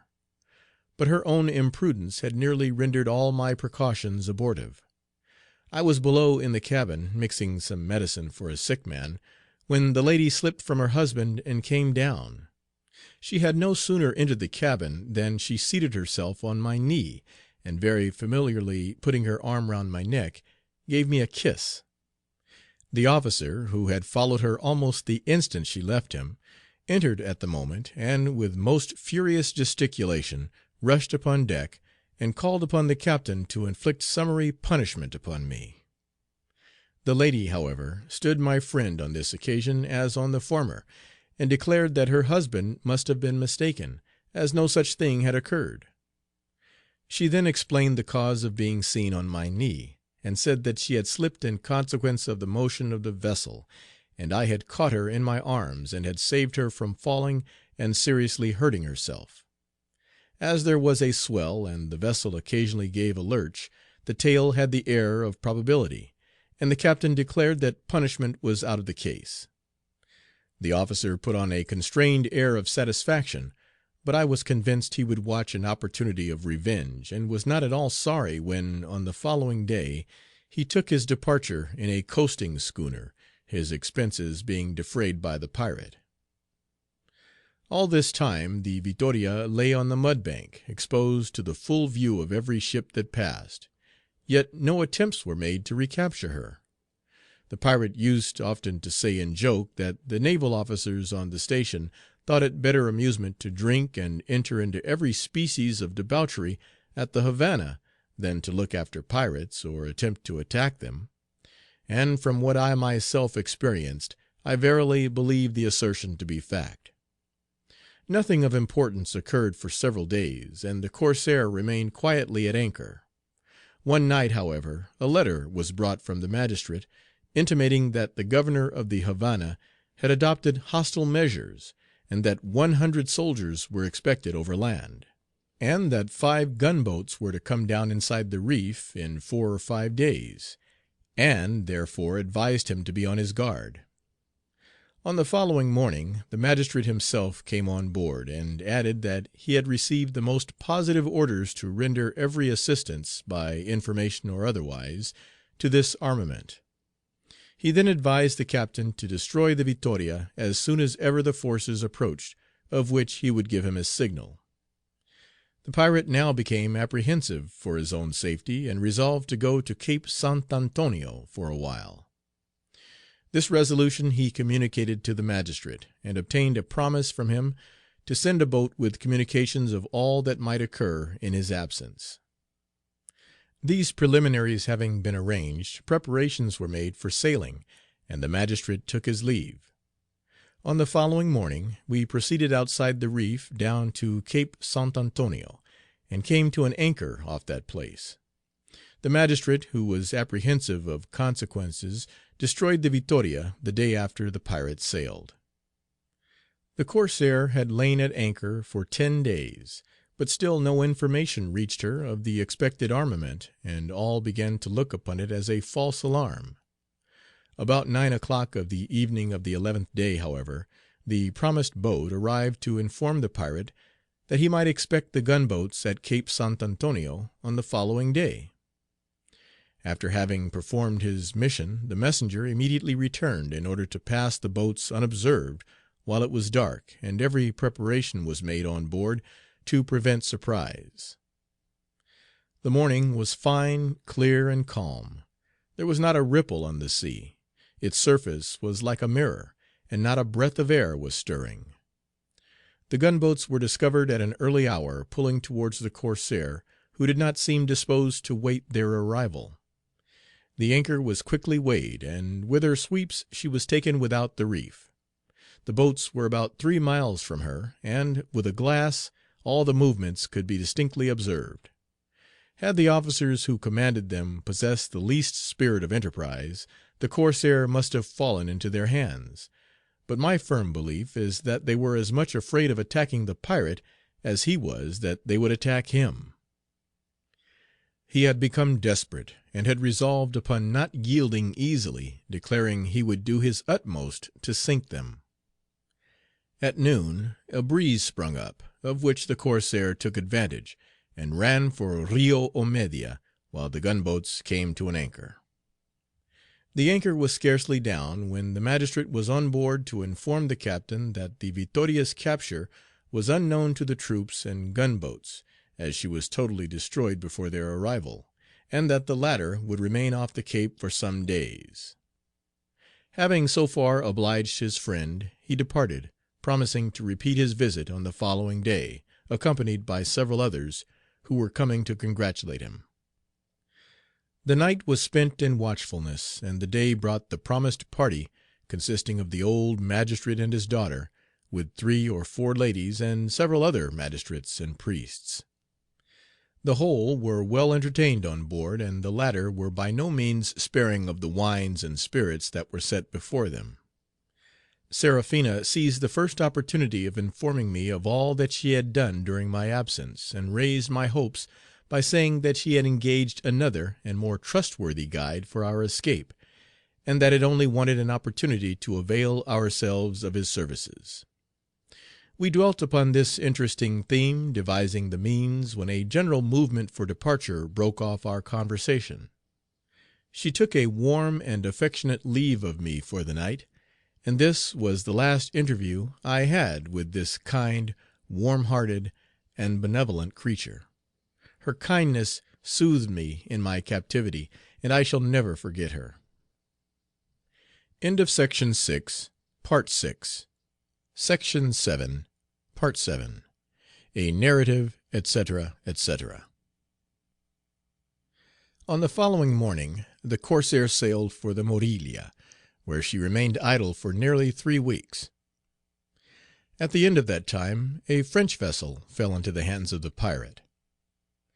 The usual scene of cruelty and atrocity took place, and when they had taken all the money and the valuable part of her cargo, and destroyed and damaged the remainder, they cut away her mizzenmast and starboard main rigging, and in that crippled state dismissed them to pursue their voyage, forbidding them, however, to go to the Havana. The pirate returned with his plunder into the Morelia, where he anchored. Discord, however, began to rear her head among this horde of savages. Some one had insinuated that they had not been fairly dealt by, and that the captain had secreted large sums for himself.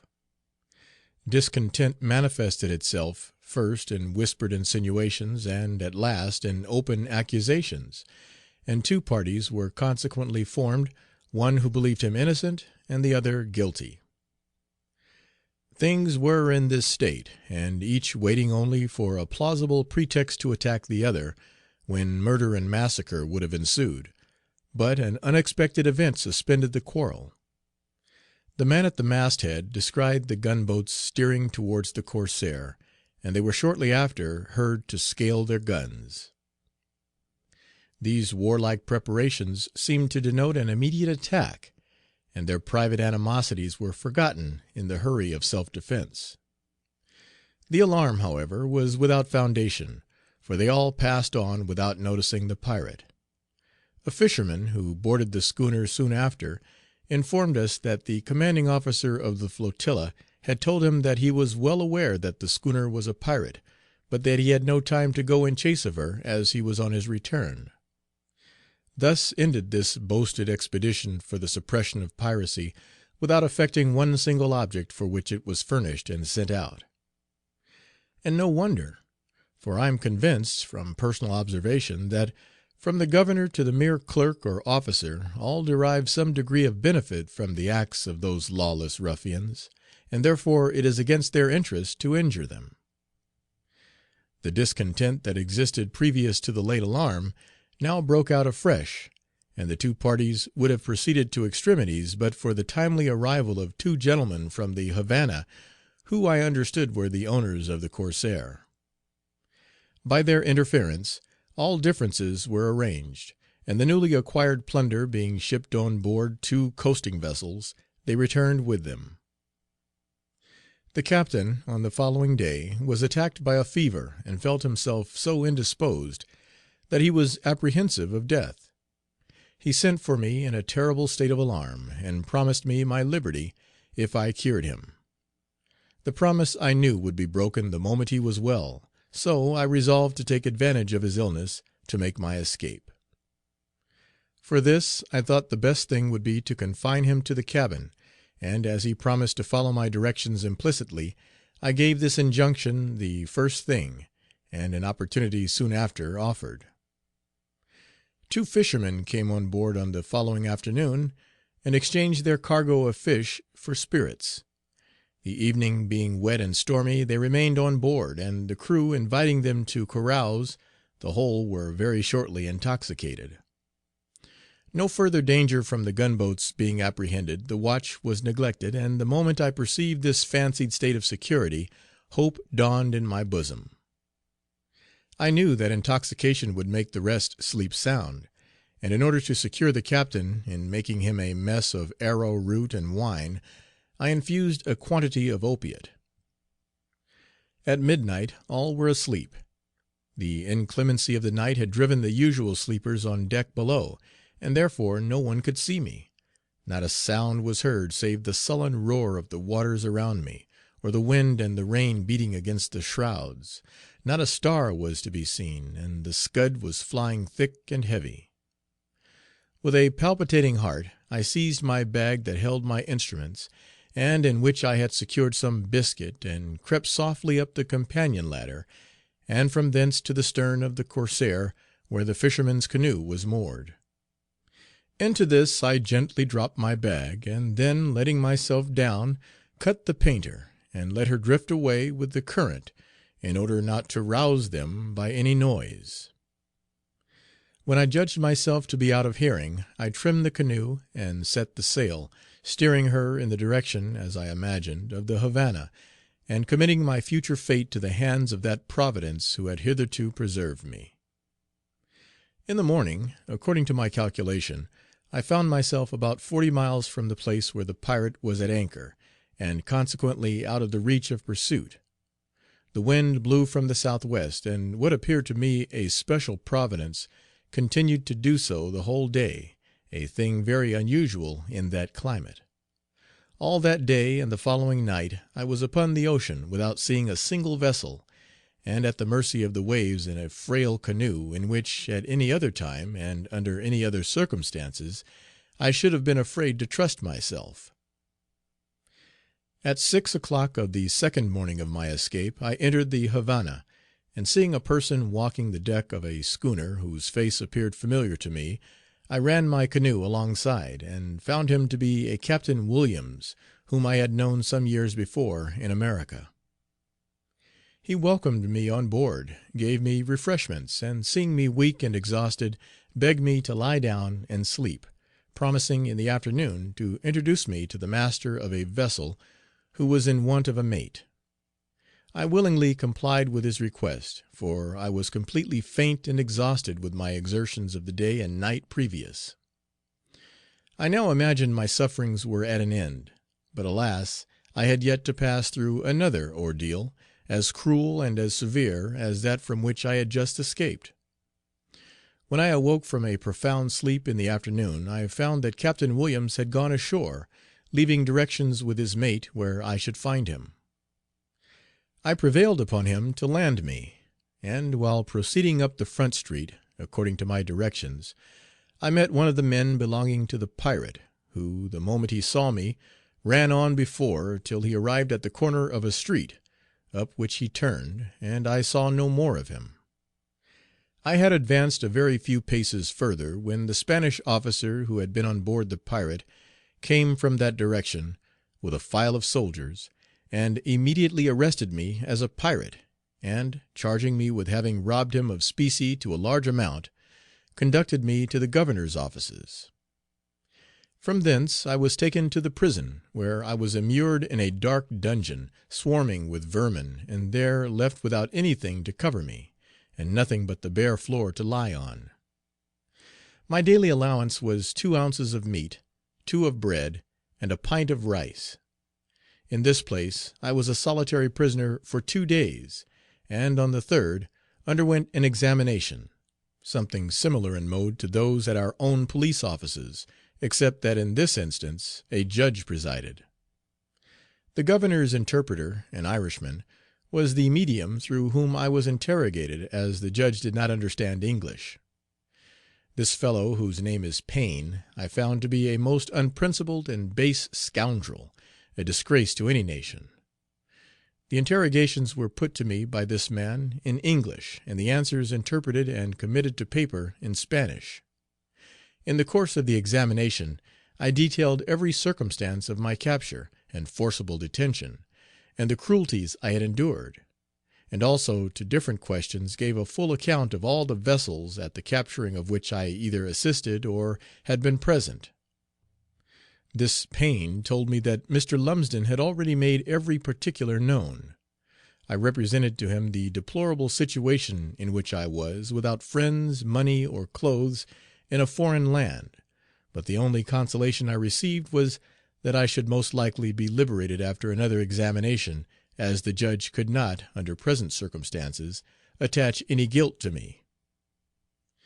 My examination being concluded, I was reconducted to my dungeon, where I was kept closely confined till the following day, and then allowed to go into a yard containing 400 or 500 prisoners of all nations, and many of the very worst description. I had scarcely entered the place, when a sturdy looking villain came up to me and demanded my trousers, insisting that I should strip them off instantly. A Spaniard who had formerly sailed with me in a brig, of which I was master, and who was also a prisoner at the moment, recognized me, and endeavored to prevent him; but the sturdy villain was determined to have them, and I was actually obliged to battle, and wound him with the knife, of which I learned the use, to please the pirate, before he would forego his demand. I afterwards found that it was the practice of these fellows to rob all English and American sailors who were unfortunate enough to become inmates of the jail, of whatever necessaries they might have. From the Spanish sailor I received many little acts of kindness. He procured me a bedstead to lie upon, would bring me my victuals, and, in order to put me in the way of earning trifling sums to supply my little wants, taught me to make cigars, at which trade he himself earned several dollars a week, and worked for one of the largest cigar shops in the town. 5 weeks elapsed, instead of 2 days, before I was called up for a second examination.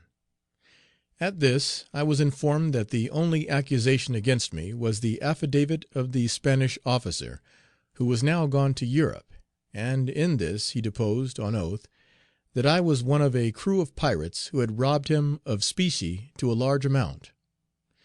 My former deposition was then read over to me, but what was my astonishment to find that every syllable of that part which related to my capture and forcible detention had been omitted, and many other things inserted that I had never uttered. I remarked this, when the Irishman, with a degree of violence, and in an authoritative tone, declared that I had never asserted anything on the subject. A warm altercation then took place, in which I accused him as the author of my long imprisonment and my sufferings while confined; while he, with all the voluble scurrility of his countrymen, lavished every degrading epithet on me, and concluded by a threat to represent me to the Governor as a piratical scoundrel.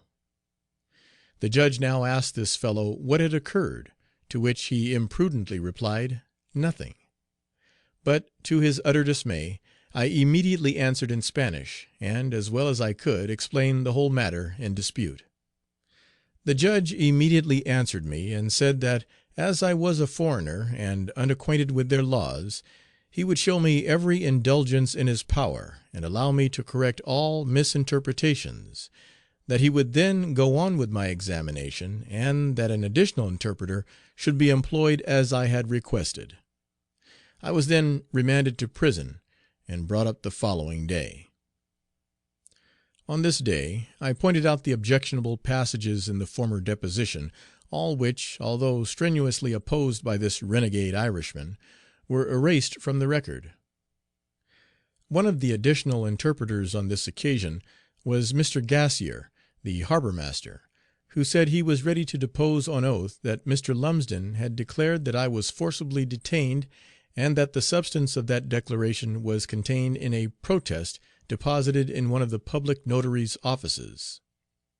The judge on this declared that he would examine the protest, and that if such was the fact, I should be recommended to the favorable attention of the Governor. Having said this, he remanded me once more.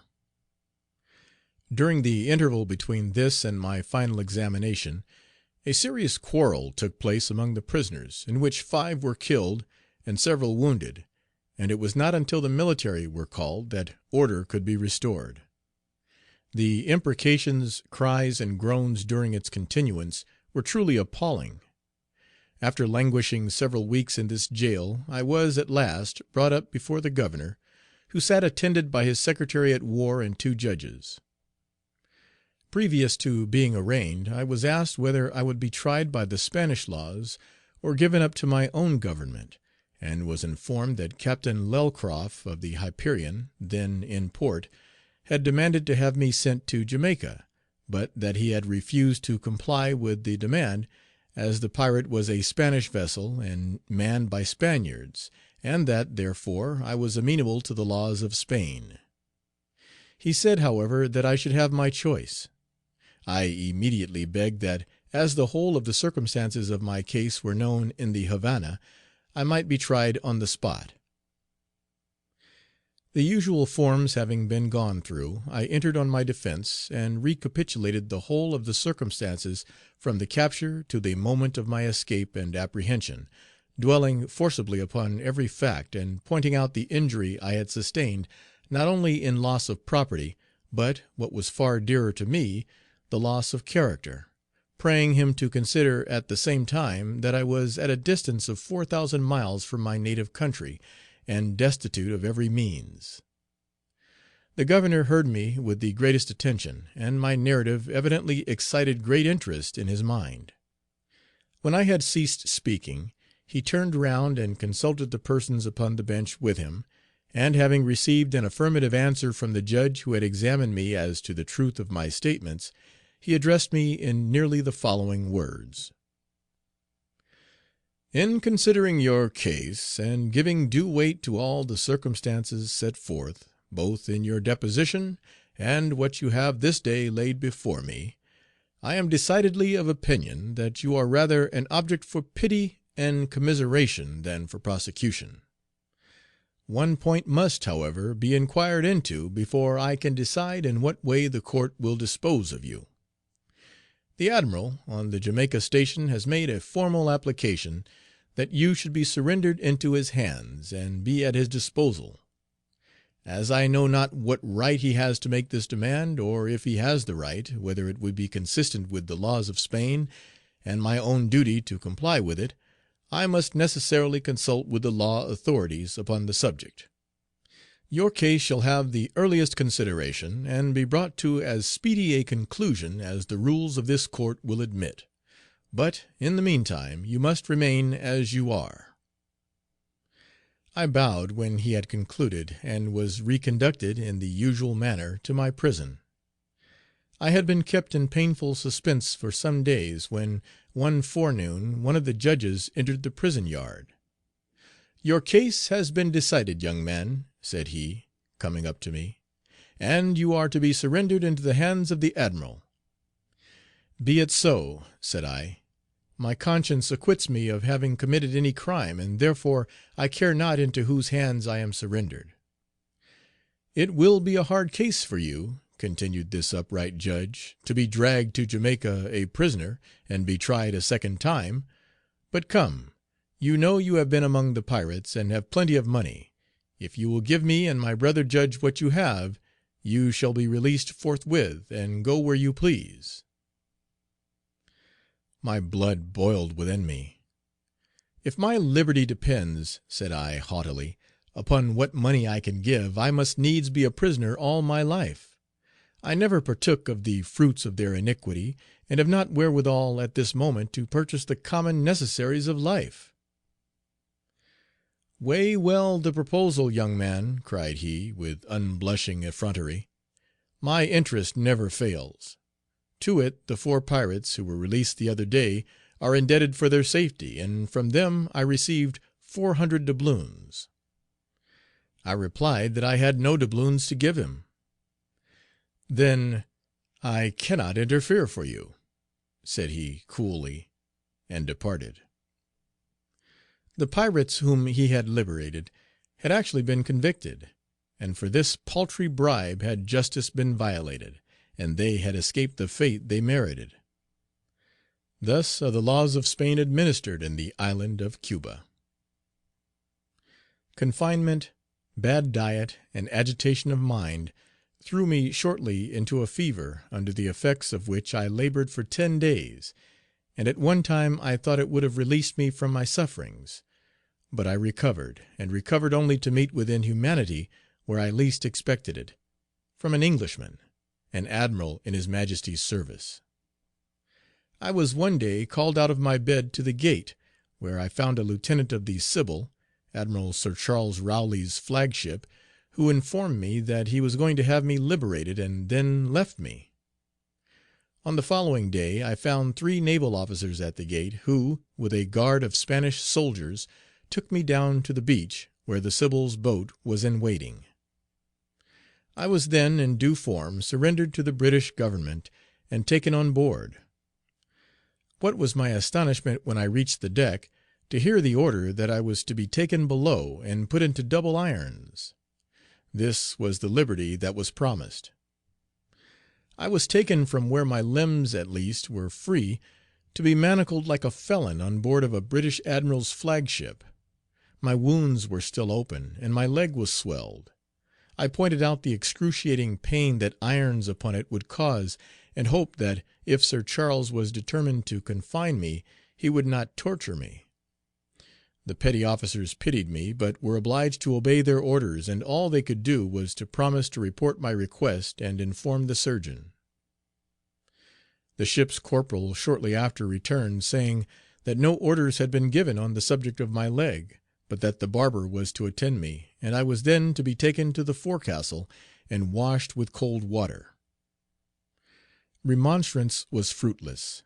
I was compelled to submit to this order, and contracted so severe a cold from the effects of my submersion that I shall never completely recover from it. This order having been complied with to the very letter, I was taken below and again double ironed, and, in this torture, I was kept till the following day, when the admiral visited me, accompanied by Captain Rowley. To the latter kind, generous, and truly humane man I feel most grateful for alleviating my misery, and doing all in his power to render my confinement as little irksome to me as was possible. The iron from my wounded leg was removed by his interference, and the surgeon sent to dress it. From this medical man also, whose name I unfortunately have forgotten, I received the greatest kindness and attention, and I take this opportunity of expressing my gratitude to him. When the Sybil arrived in the higher latitudes, Captain Rowley's humanity was again conspicuously displayed. Seeing me thinly clad, he procured me warmer clothing, and, when he found that the purser had no blankets, gave me one from his own bed to cover me.